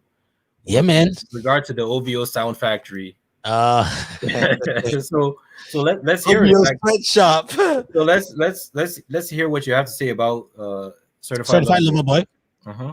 Certified Lover Boy. Now, it's a great album. Great album. Great. You're going straight to great. It's a good album. It's a really, really good album. It's a good Okay. album. And when I say good album, I'm comparing it to everything else out there in terms of like what's been released in hip hop this year. Oh, okay. So not okay. So okay. All right. Got you. Yeah, I'm talking about like the recent Okay. wave of hip hop artists that have dropped. Really, really, really good album. Okay. But when I compare Drake to Drake pre CLB, it's not high up there on my list of Drake albums. Okay. We're getting there. All right. I felt like it was a little lazy, and lazy for Drake, like I said, is solid for a lot of other people. So Right. don't, I'm comparing Drake So to I Drake. shouldn't put that on the bottom of the scroll right now. What? Lazy? Certified Lover Boy, a little lazy. You could. Okay. I think for Drake standards, it was lazy. Okay. It was Okay. lazy, and I'll tell you why.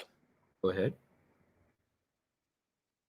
Now we all know that Drake, he does a lot of like retooling previous songs and putting it on the next album, and he'll make it hot. A lot of times he'll make it hotter. But then on that album, he'll always give us a new flavor. He always give us a new, something to look forward to. I mean, Views. That was when he really started experimenting with his UK things. Yes. So I think he had all that blem and yeah, things. blem and things. Uh-huh. I think that, and he stayed to experiment with Afrobeat then too. There was always something new, something interesting. On Scorpion, he hit us with God's Plan. Mhm. God's Plan. And it was like this was different. This was, I mean, it wasn't the usual Drake. It was very, very unique. First of all, he was talking about God. He came up with the video. He was giving out money. This was like something different. And then even though this record kind of grew organically, he hit us with the Lauryn Hill track on Scorpion. Remember? Yeah. Wait. Was that the Lauryn Hill? You're talking about the Lauryn Hill one? Yeah, the one that he sampled Lauryn Hill. No, so that's the one with the City Girls. The one with City Girls. City Girls. Yeah. He hit us with that, and then he hit us with that viral hit. Kiki, do you love me? Yeah, that's the one. That's the one. That's the one that really grew organically. I didn't think he had a plan for a video for it. That's in my feelings. In my feelings. Yeah. It wasn't meant to be a single. It wasn't meant to be a single. Yeah. But these were records that were like different. Like it gave us like a different side of Drake that we hadn't really heard, a different sound. Listening to Certified Lover Boy, he doesn't breach any new grounds. Everything is like a remake of something else that he has done. Every record. The Lauryn Hill song was nice for what, by the way? Nice for what? Yeah.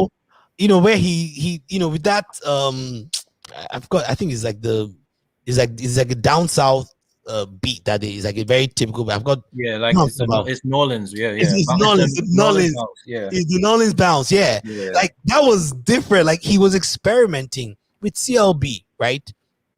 First of all, you could tell that he delayed this album and he let Kanye affect his rollout again, because he was doing records already to address Kanye, and it was just like we did this already with Scorpion. We did something similar where you are dedicating these songs to Kanye, and you could tell, and you have to understand he removed songs and replaced some of these songs with some of these new Kanye records, and it was just like, this guy is getting you off your game. His first single, I'm Too Sexy for My, it just sounded like something from like a record that you could hear from What a Time to Be Alive. There was nothing really, even though it's number one record in the country right now, me personally, I just wasn't really feeling it. Yeah, it's enough with the future features. Yeah, like we we've beaten that into the ground.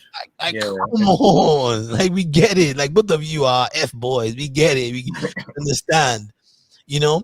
And there was really nothing that. Again, I loved a lot of the records. I enjoy them. I still listen to them, but he didn't. He didn't push his sound. Yeah, that's why I said he was lazy, and he played it safe in a lot of arenas too. Right now, my favorite track on the album is a song that Drake is hardly even on. Yeba's Break Heart. Yeba's Heartbreak. heartbreak. I just love it. It just Really, I honestly, I skipped that one a lot. you A skip it. lot. Yeah, I I skipped. I recently it I just I skipped. started playing it and it there's just something about the song that's very just chill. It's like a different vibe. It's the only song that's kind of like different from the rest of Yeah, the album it's to but me. it's a little bit too different. Which is why I guess that's why I gravitated towards it. Mm. But the point I'm trying to make is that there was really no record. So if I'm comparing Drake to Drake, I'm sorry, I don't think this is one of his best albums that he No, can. not even close. No, I don't think so. This I don't wasn't think up there. anybody would suggest that. Yeah, it wasn't up there for me, and that's really the take I had. I felt like he was being a little lazy, and I felt like he got distracted with the whole Kanye thing again, and instead doing all these Kanye bars. And there are some of those records too where it's just like, you know, some of the themes where I feel like he's beaten to the ground, like TSU for instance. Where Oh my God, he, what happened to this man in Houston that we won't stop I hearing don't about it? understand. Like What did we see in Houston? 3 albums later, and we're still talking about all the girls you sponsored, all the strippers and all the college girls that you Bro, sponsored. what happened to him in Houston? I don't It get it. must have been life changing. I don't get it. I don't get it. He's still dedicating these songs to these girls. Yeah. And I get it. Yeah, people like it. People, you know, the girls like it. But it's just like, at what point will you kind of just grow out of it? You know, like, okay, yeah. And it's just always the same thing. He sponsors her. She started acting funny. Started acting funny. She went on her own. He's trying to encourage her. And it's like the same themes over. We've heard the same theme in all Yeah. the previous albums. Let's keep it a buck. We've heard it. We heard it before. I felt like, the only part where it even sounded like there was a little bit of growth was, and it is the opening line of the album. And I love that line. Is the one where he goes, "I've been hot since my son was born," or something like that. Where he addresses being a father. Like, those are the only, and there were very, very few parts where he did that, but little parts here and there where he addressed being a father and having like a new purpose, and wanting to breach new grounds. But he just schemed that. I was hoping to hear that growth, that elevation, that, like you listen to a Jay-Z now and he sounds 444 sounds way different from, It's a Hard Knock Life. Yeah. You know what I'm saying? Like you hear the growth, you hear that, okay, there's something different now. And as someone that is like challenging for GOAT status, I feel like these are the things that we need to, like, Drake can always drop a Drake album and it will go multi-platinum. That's not hard. He can always drop an album for Instagram captions. We know that you can do that. But I like to see growth with my favorite artists, and Drake is one of my favorite artists still to date. And I didn't really see that with Certified Lover Boy. All right. So I read, like, it was more like a critique of the album where someone said that Drake's albums, but like, so this sort of like crystallized it for him with Certified Lover Boy, that Drake's albums are not necessarily, like, to put it in a nice way, we say it's timeless, but it's just not, it doesn't take into account what's going on in the world at that moment. None of them ever do. So the point is that he could release Scorpion today and it wouldn't be out of place. It wouldn't be. The same thing with Take Care. If you're reading This Is Too Late, like everything, where it's sort of like everything, there's nothing that differentiates them except maybe a sound, but the content is always the same. It's parallel. It's always the same. It's always Instagram caption. Yeah. Rap. So and that's the thing that they were also getting to. that's the thing that they were getting to. It's that he is almost like he does it specifically to get Instagram captions. Yeah, he does. He does. It's He like, does a lot so of that. is it that he knows how to get captions, or he gets the captions because it's Drake? No. I think he stumbled on it. I think it was one of those things where organically, just a lot of girls used to post his lyrics as Instagram captions, and I think he leaned into it. So And you think it's him replicating that magic now? yes, and he knows what gets them. Like he knows the kind of captions. Like you can tell when Drake is writing his lyrics, he's thinking, okay, how can you? And to me, that's a bit forced. I don't like it when you. I like it when you push your sound as an artist and you kind of make the audience kind of come to you. I don't necessarily like it when you're always just giving the audience what they want, because at that point it becomes predictable. I like it when you kind of challenge us a little bit and push your sound. And But has Drake ever done that though? yeah, I gave you examples with Scorpion where Well, where you felt like he was even taking any kind of risk sonically. where he was taking risks sonically. You still call me on my cell phone. Do you think that was a risk for Drake? That was a huge risk. After he had already released Marvin's Room, you think that was a risk? That was because that, you got to understand, that song was, when it came out, people said that was one of the first times I saw people like look at Drake like a corny guy. The album, the video, everything.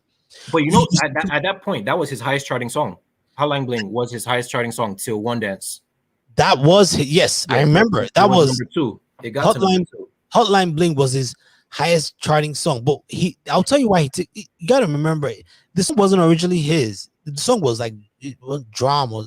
Yeah. Oh, whew. Yeah. Let's not even get into Drake's silencing artists. It was someone else's song. I like he hopped on it. He hopped on, and yes, and I guess in a way, I guess you really can't call it a risk if it's a song that you already know that it had already gotten played. But it was way different than anything Drake had done up until that point. And he added this calypso flavor to it. Bang, bang, bang, bang, bang. But that was in the original song though. It was. The calypso, like the xylophone type stuff, yeah. It was. And then we didn't hear drums version anymore after that. Like we didn't hear. I mean, you have a point. So maybe, I guess you could argue that maybe it wasn't as big of a risk as you would think. I'm really trying to think other times that he took risks. Well, okay, so let me just put it this way: every time he took a risk, he was usually adopting someone's sound.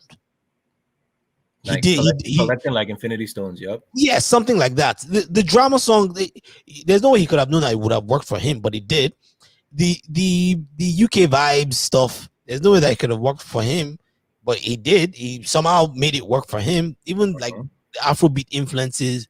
So those are times that he does take risks. There are artists that don't do that at all. That they don't even try to experiment. They're just putting out the same 32 bars. Okay, let me be fair to Drake. He did have a song in 2018 with Bad Bunny where he was singing in Spanish. Yes, he had that. He had that. He did lean into his Dominican side. He leaned into his Dominican side. He sure did. But yeah, you can argue that whenever he steps outside like that, he's taking, it may not be a huge risk, but he's taking somewhat of a risk. Yeah, somewhat of a risk. Okay. All right, so I guess your Drake take wasn't as spicy as I thought it would be. I thought you were going to say he wasn't the GOAT or he's not the hottest right now or something. No, that would get the streets buzzing. No, Drake, it was Drake, a bit more measured than I thought. Drake is I consider Drake the GOAT. I have crossed that Rubicon. Of all time or current? He's the greatest rapper of all time.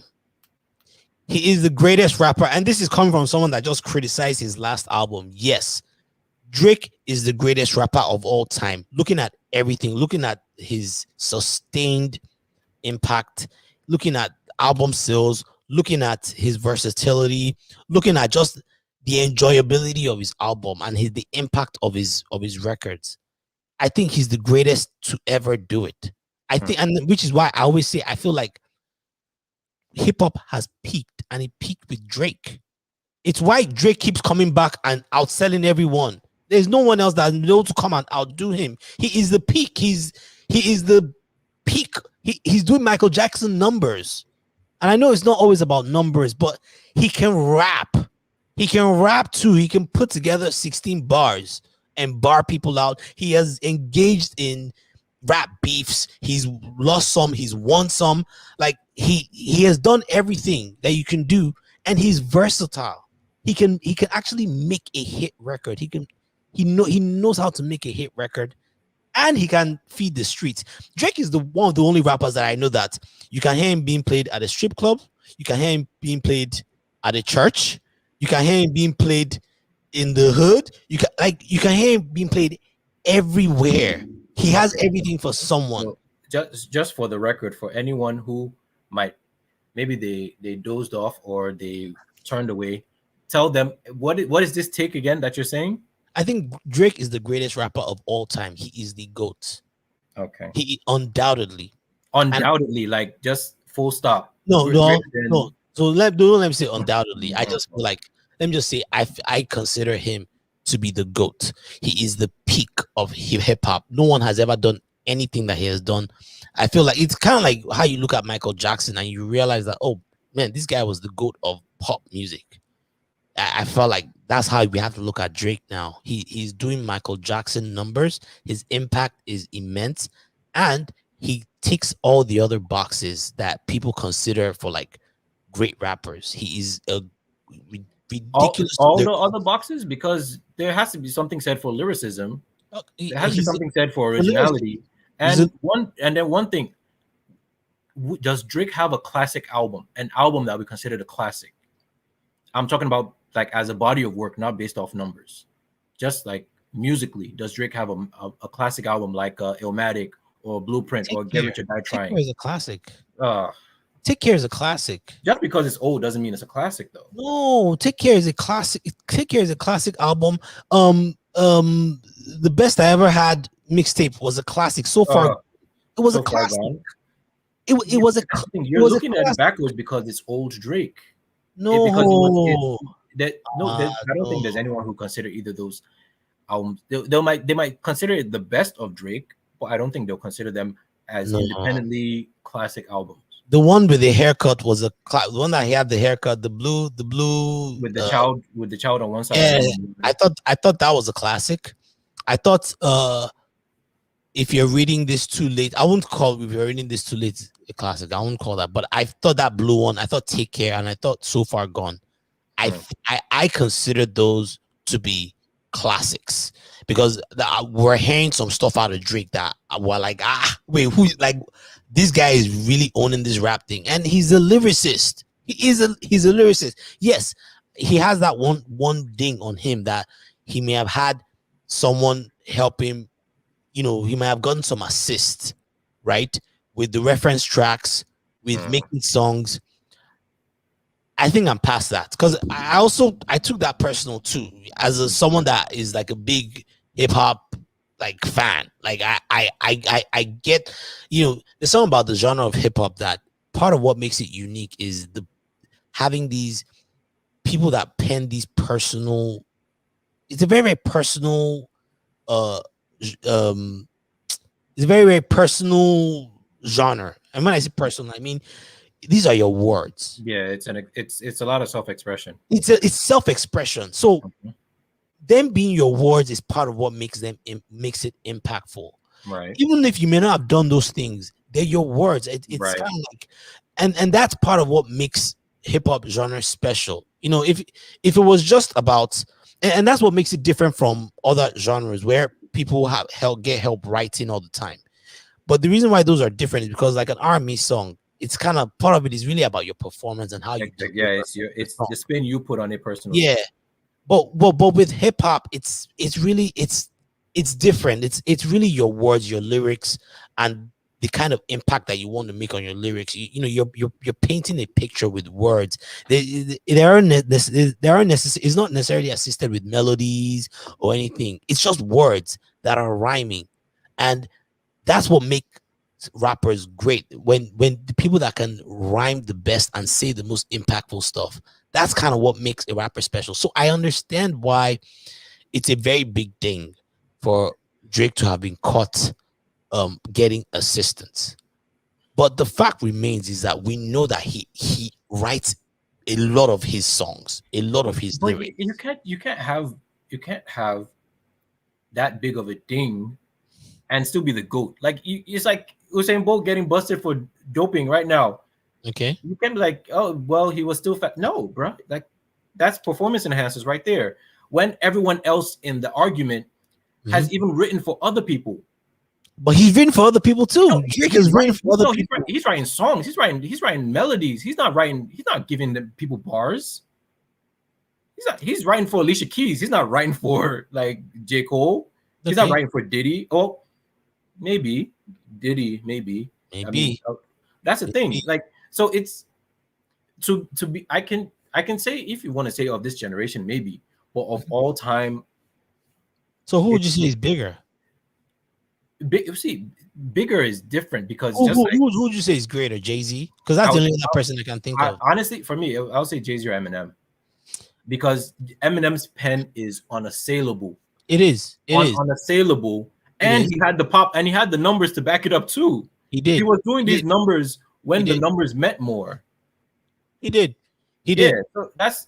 Oh, but Drake too was doing the numbers when it meant something too. Drake was around before the streaming too. Not no Eminem numbers though. I mean, Eminem went diamond off of this stuff, man. Off of hard copy. Yeah, he went diamond. You had to go to the store to get diamond, bro. Diamond. Okay. You had to go. You actually had to go. And pay yes. The album. Yes, you had to give for cash, and they would give you a physical CD. Yes. No, you bring up a good point, which is why I said that it's debatable. Which is why I remember I had to walk back on it. Debatable, and you can make points for the Jay-Z's and Eminem. I think Jay-Z and Eminem are probably the only two that you can really make a point of especially when it comes to the lyricism thing. The reason why I say he surpasses both of those rappers is the fact that the consistency at which he did what he did and his impact. Again, when you look at just overall, this is someone that started in the 2000s. He started before 2010. I don't think that's the route you want to go. Well, Thank Me Later was 2010. Yeah. So Far Gone was 2009. Yeah, that's what I'm saying. He started before 2010. Because if you want to start going about impact, bro, you cannot underestimate what the impact Eminem had on music. Yeah, but no one has been this consistent. Like Drake never left us for more than 2 years. Eminem takes breaks. Eminem would MIA for like 4 years. Eminem only has like 7, 8 albums to his name. Drake is almost there, and Eminem has been out longer than he has. So you have to look at that consistency. When do you think Scorpion came out? Like that? Scorpion came out 2018. What? Scorpion came out 2018. Yeah. Yeah, you said it's every other year. Like it's over 3 years between. This was the first time that he had taken this much of a break, though. Yeah. I mean, look. and there was a time that he was really and we are not even counting all the other albums that he did with other people here and there. I'm just saying when he was leeching off their sound. I guess the point I'm trying to make is that no one has stayed at the top for this long. No one else, and this consistently. Jay-Z hasn't done it. Jay-Z had his peaks and he had his lows too. I mean, yes, didn't Jay-Z have like 12 straight #1 albums? He had #1 albums. I mean, Drake too had #1 albums, but Jay-Z didn't. In terms of like, not every album was bad, like was consistently hot. I mean, he had some sleepers. You know, he had the one. Just like this one, it's like you said it yourself. Like it was even a little lazy, even by his standards. So it's not like everything that Drake. That's why I say like you can't even put Drake up there when it's debatable. It was lazy. A classic album. But then when you look at the numbers, but then you're playing the result on it. It's like as a body of work on its own. We have to look at the combination of everything and the impact too. And the reason why the numbers matter is because when you reach so many people and you this guy has been on the radio for so long, like hit songs after hit songs. When you look at Jay-Z, yes, he had like he'll have a hit song here, and then maybe he might release another album. He might not have like that big of a hit song, but he'll have like a good body of work. Like with Drake, it has been consistently up there. Like he has been. If you're going based off of numbers, then you can't blame him when he's now tailoring his music just to get the numbers, as opposed to giving us a solid body of work. Like this album has 21 songs on it. What am I doing with that? It does, but you know it's streaming now. That's why. That's what I'm saying. Like it has a lot of fat. Like even the last one that didn't have that many songs. What was it? The blue one with the blue 13 songs, and only 2 of them stand out. It's like, bro, that's the one you said was a classic too. So let me ask you something. If you had to take Jay-Z, right, and his music, would you say Jay-Z's music is more likely to touch different people of different facets of society versus Drake? But that's the thing. That's impact. But then that's pop. That's not rap. That's pop. Yeah, but that's what I'm saying. Drake made hip hop pop. No, that's a dilution. Hip hop is at its peak. No, but that's a dilution. You say that as not necessarily as a better form. I see that as a dilution. Not necessarily. And I get what you mean. It's something like saying because Michael Jackson had the greatest pop songs of all time at one point, then that diluted his art. I don't think that no, but he was a pop artist. He was a pop artist. That's the thing. Yeah, but no one else. Yeah, but like you can call him a king of pop when his music is pop. You can't be the king of rap and your music is pop. But isn't that part of what made him so great? His songs. It's what made him so popular. His songs were so great that he pretty much he took the genre mainstream. That's what Drake did. Please, let's not put that on Drake, please. Let's not. Who else would you put? How long it took for him to get a number one? So should I explain to you why Drake's impact is so huge? For the longest time, when we you're doing all this by discounting 50 Cent and Eminem because if we're talking about like TRL days, those guys were all over it, and there was literally nothing bigger in pop than TRL. So before you go ahead with that, like you're saying, I know, but I'm talking about in terms of transforming the art form, in terms of transforming it. Those guys, someone else's pen. Those guys were rappers. Those guys were wiggity. Like Eminem could rap laps around you. There was a time when it was about who just had the best rhymes. And that was back in the heydays. And then that was the style.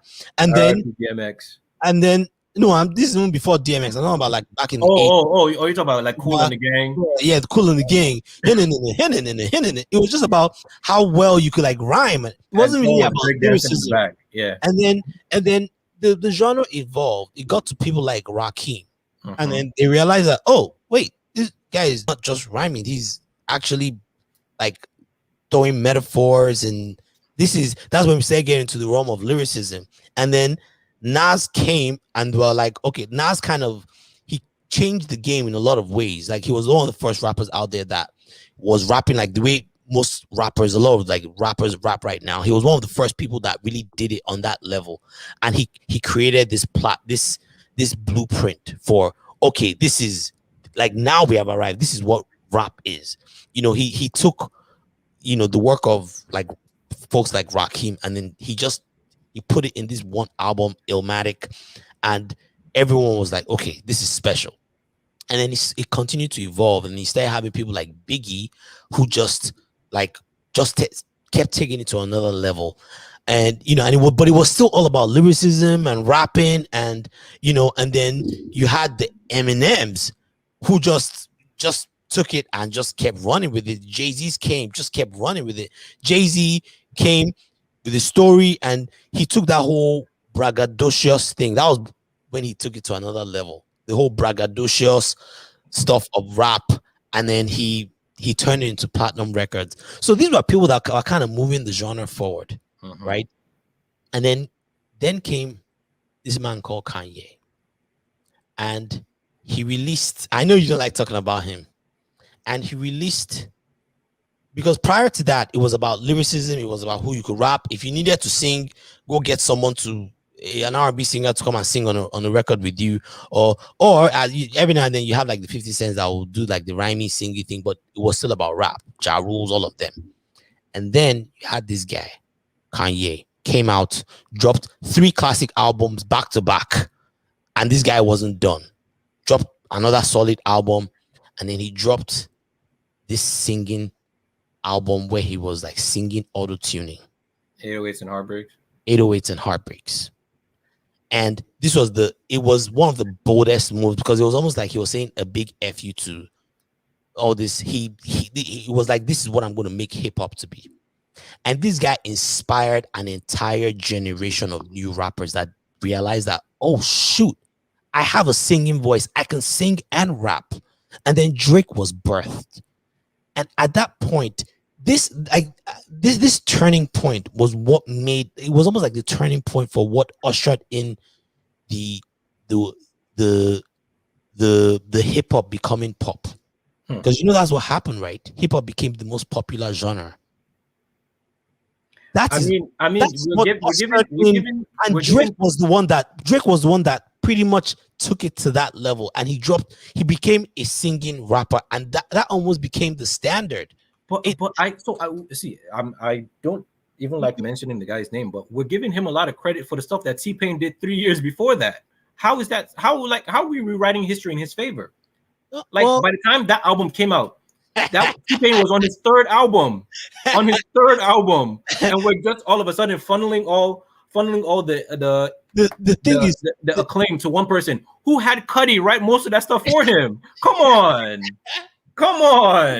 Kanye was the one that he was one bold enough to and how do you think was one bold? I literally just told you someone had released 3 albums. T-Pain considered himself a singer now. He literally had an album. His debut album was called Rapper Turned Singer. That's my point. He was because he was giving you those bars in auto-tuned up before, and then everyone just But when husband was the one when he introduced himself to the game, he came with an R&B record. I like the bartender. It was an R&B record. It was on the R&B track on the R&B chart. Before he got signed by Convict, he was a rapper, and he gave them that. No, but Kanye, he was a rap. But that's what I'm saying. When he introduced himself as a singer. Kanye was a rapper, and he decided that F it, I'm going to just do this thing and double down on it. He released 808 on Heartbreaks, and I'm telling you, he changed a whole generation of. First of all, Kanye did more than that. Kanye was one of the first people that came out with the pink sweatshirts, and that's what we're giving him credit for wearing pink. No, but it's part of it. He changed the genre and the kind of audience that the genre could appeal to. Because for the longest time, it was all these, rich white kids, shouting N-words in rap songs. No one. And are you trying to say they don't do that at his concerts? No. I'm saying he has gone as much as giving them permission to do so. The point I'm trying to make is that it was a lot of out of touch fans that were rapping along to things that they couldn't really necessarily relate to.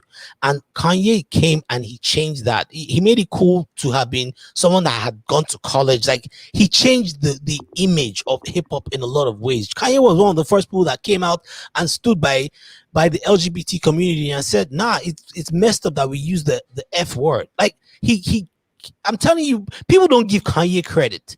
But but he takes credit to in other places as well.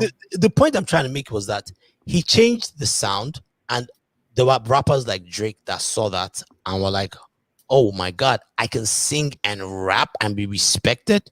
And he took it and ran with it. And because of that ability to sing and rap, right now, hip hop has become pop music. It has. Look at it. It's the most popular genre. So all of this is to say all of this is to crystallize that you think he's the GOAT. He has transformed the genre. His impact has been bigger than anyone else, and that's why it seems to have peaked. That's why no one else seems to have really come after Drake. He seems to have peaked. He has taken the genre to another height, and he So has kept it there. because the thing I'm getting at when you call him the GOAT is, would you say he's a better rapper than Jay-Z or Eminem?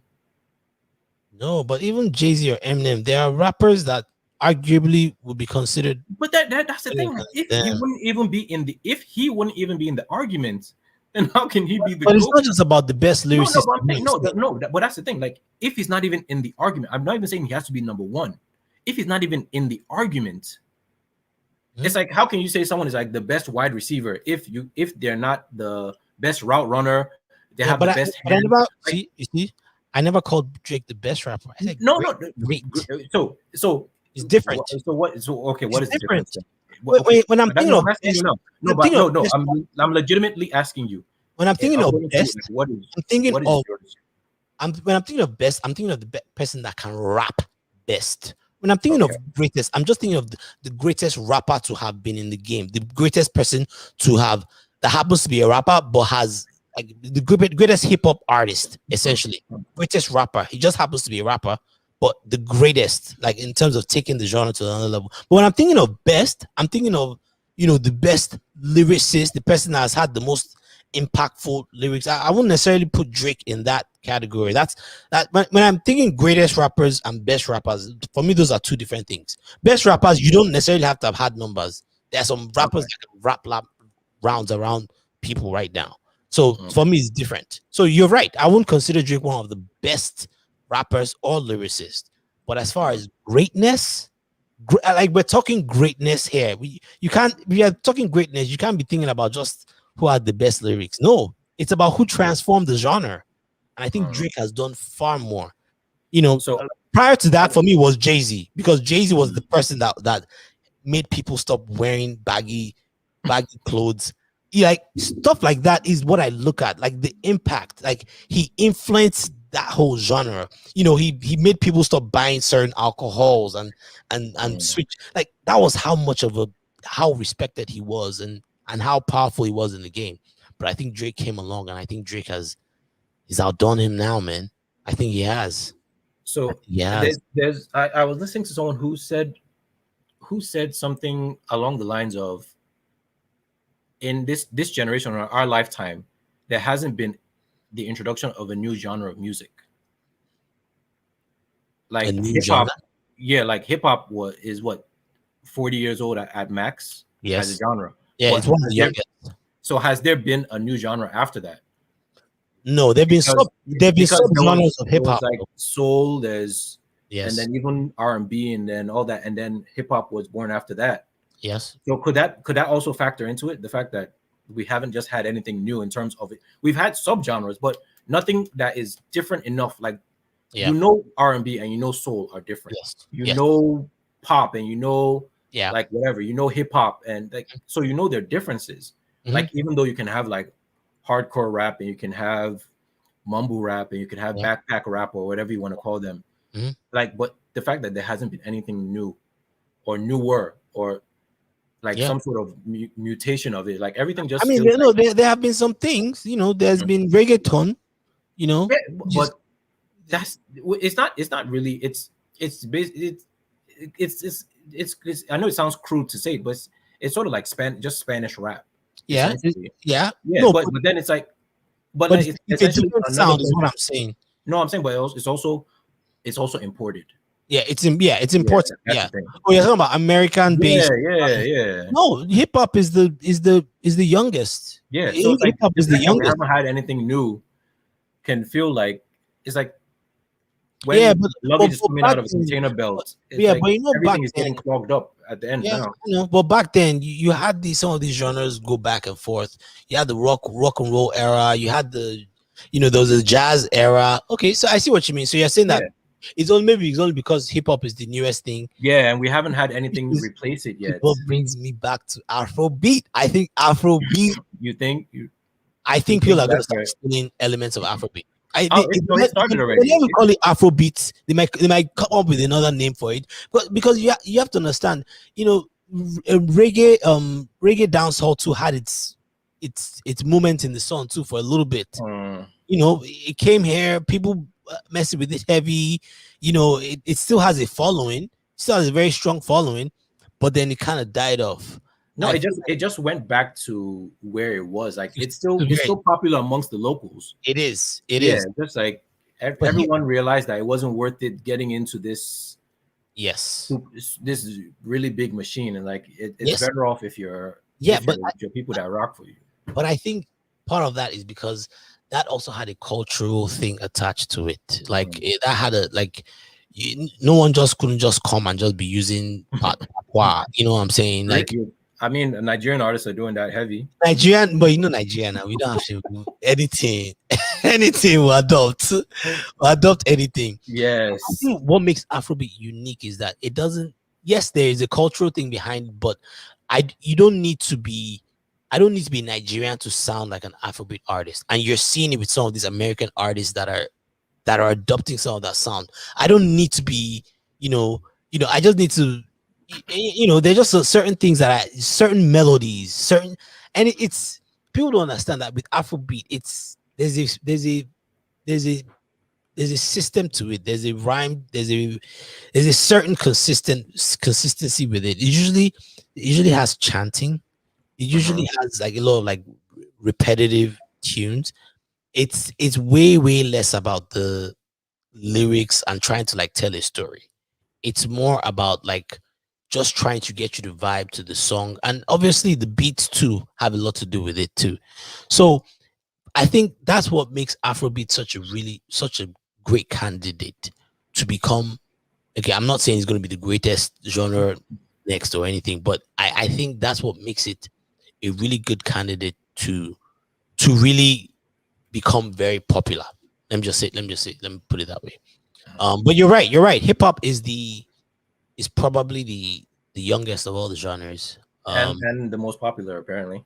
Is the most popular. Yes, it's the most popular. I think part of it too is also generational because as we get Yeah. older, you have Young people control what's cool, basically. young people control what's cool, and then you have even the older people, the 40s and 50s.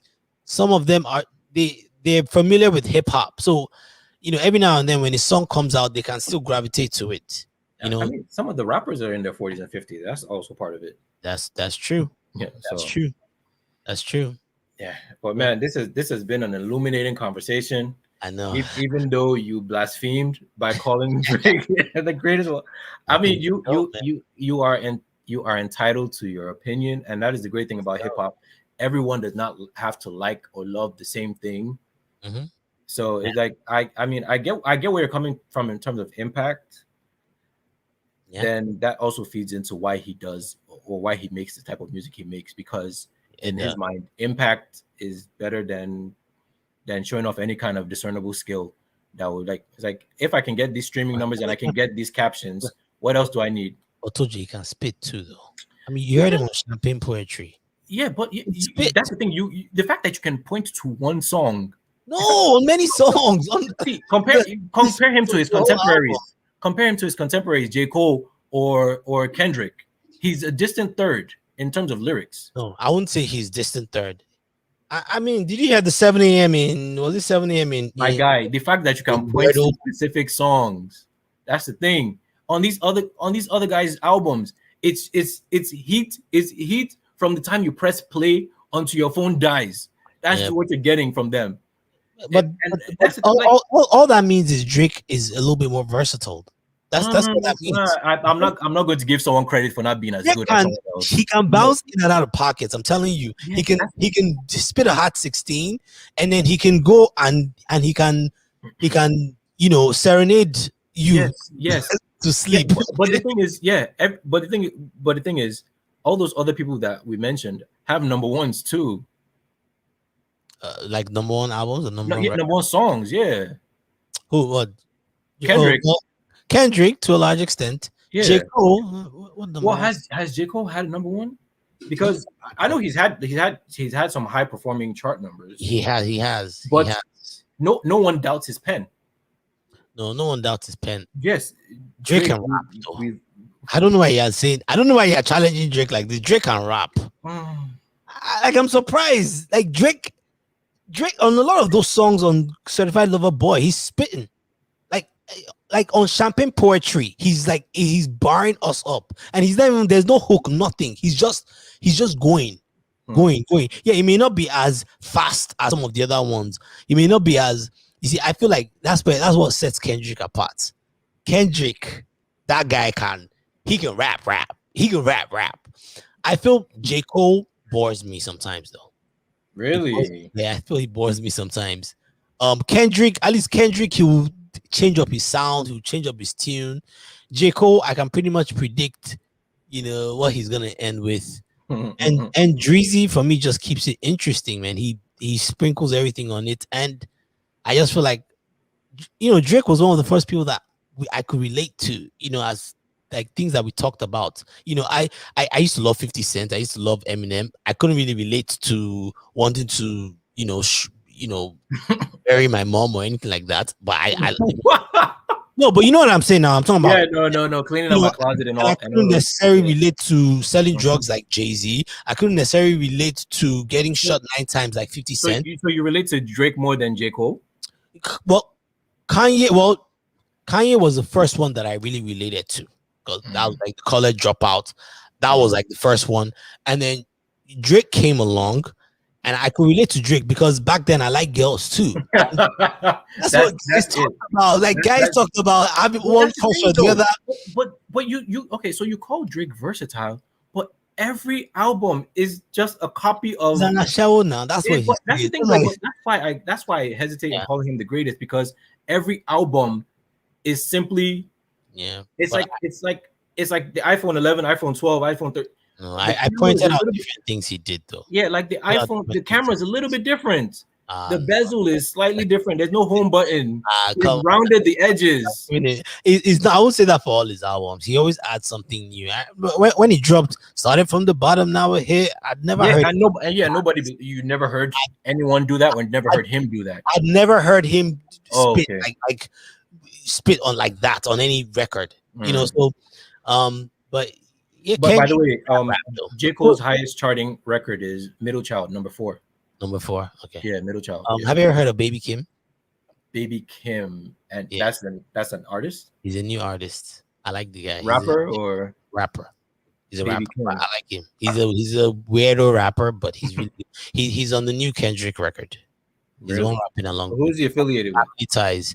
I think he's on his own record label, but I like him. I honestly, I'm not really inspired by a lot of rappers I see these days. Very, very hardly do I ever come across someone that, the last person that I heard, I was like, okay, this is interesting, was probably Lil Uzi, and even after that, it was like, okay, that's it, But this is a non sequitur, but did you see the video of Lil Uzi lifting weights? Dude is jacked. He is like ripped, like. Really? like oh no, he's always confronting people. Like he's always.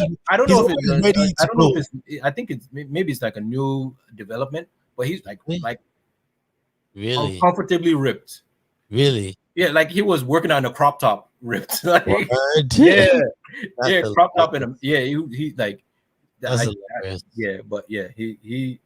That I don't know why he feels the need. Maybe it's because he's been confronting people that he thought, you know what. Yeah. Let me go get some abs or something. But he's always he's always ready to, he's always ready to fight.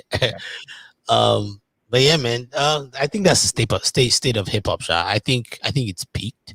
I don't really get inspired by a lot of what I see is like I've seen someone else do it, and I'm just nothing really crazy out there. So now these days, we're always waiting for the same people to drop all the time. We're waiting for J. Cole to drop. We're waiting for Kendrick to drop. We're waiting for Kanye or Drake. You know what I'm saying? Like, and then every now and then you have, the Futures, which I mess with Future. I like a lot of his records, but it's like it's repetitive stuff. That's the thing. It's so repetitive.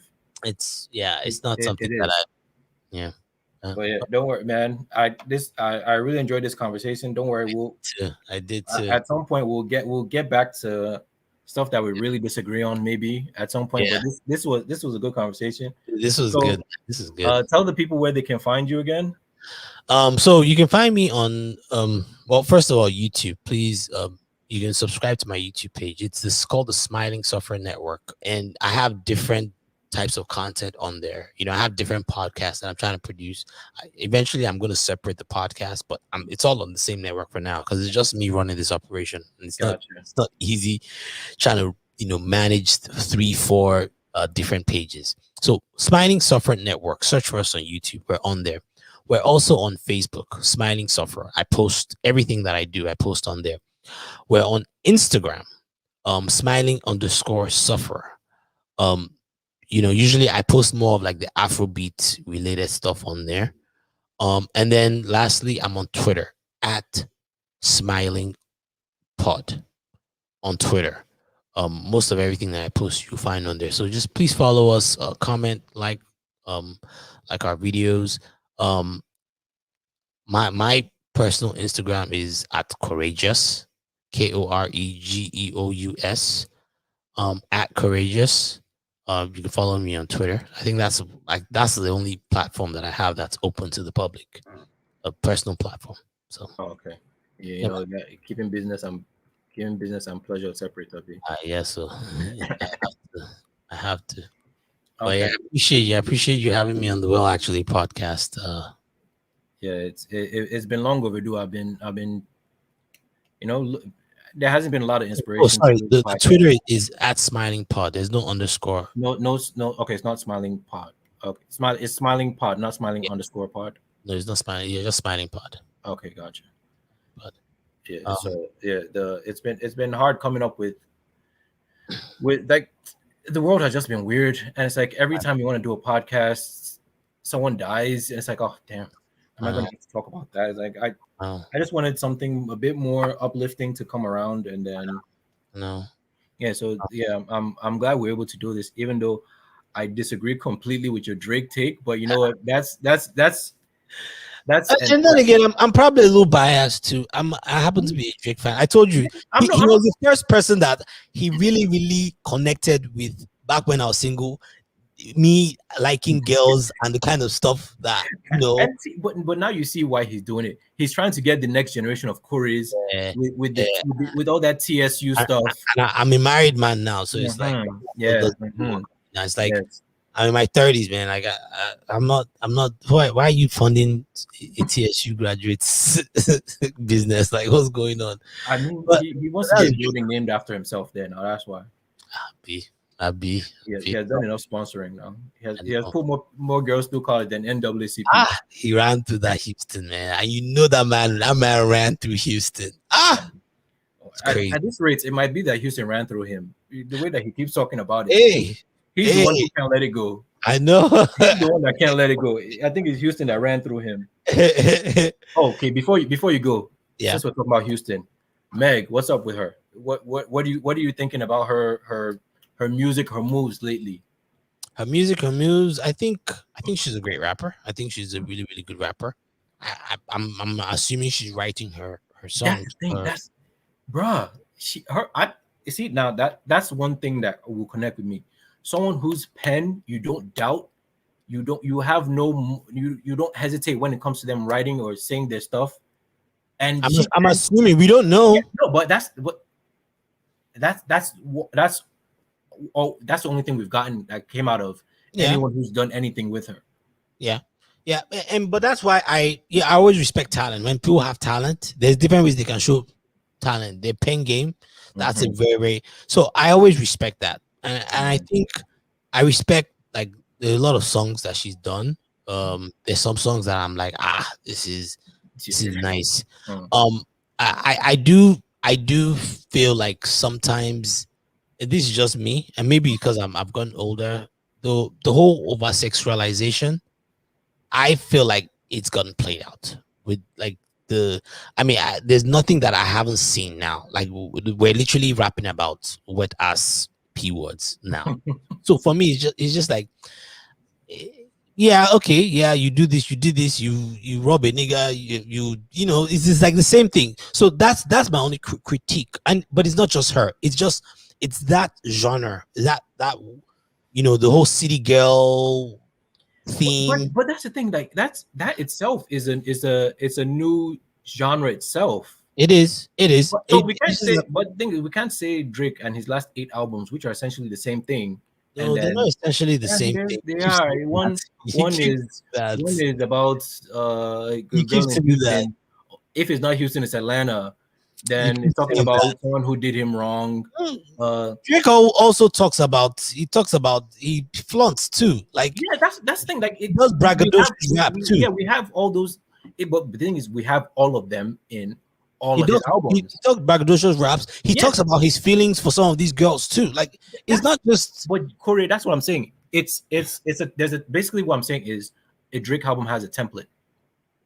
Yeah, It has a template, and each one but, has a slot. Each but one it's has a different slot. things. But it's different things in terms of this. It's not it's from the same pot. It's from In terms of this city yeah. girls type rap, Uh-huh. it's literally the same thing. It's scamming dudes.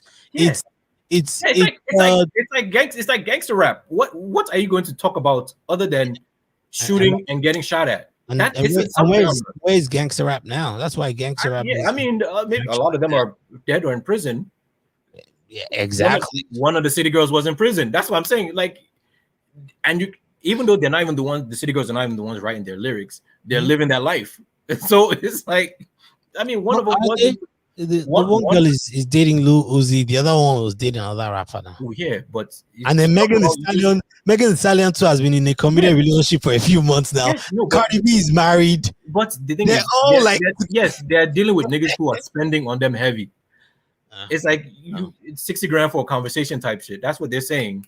when I listen to the Megan Thee Stallion, let me just say it's usually for the beat. Like even WAP, I won't lie, I was rocking that song because the beat just do you remember the crazy, do you yeah. remember the if it's up, Uh-huh. I'm like, what is this? Like the song be rocking, it be rocking. Yes, no. So when I listen to them most of these days, I'm not necessarily listening for the lyrics. I'm just listening just to be able to bop my head, Yeah, I mean, but in again, ride or whatever. that's the thing So about hip hop. The beat is just as important as the lyrics. yeah, and she's doing her thing in that regard. So good for her, good for Megan. Yeah, I don't know. It just we're talking about Houston. I didn't want Drake Yeah, to be the only thing we talked about coming from Houston. yeah, Even though he's not even from Houston, but she's doing her thing. She's doing her thing. But again, thank you for coming on, man. I really Appreciate it, man. I appreciate it. I really and to everyone listening, please go subscribe. yes. Go subscribe. You Thank said you. the Smiling Software Network, and you have like a whole bunch of podcasts there. Yeah, I have a whole bunch. I talk about different things. Okay. All right, bro. All right, really appreciate it. All right, man. How do I get off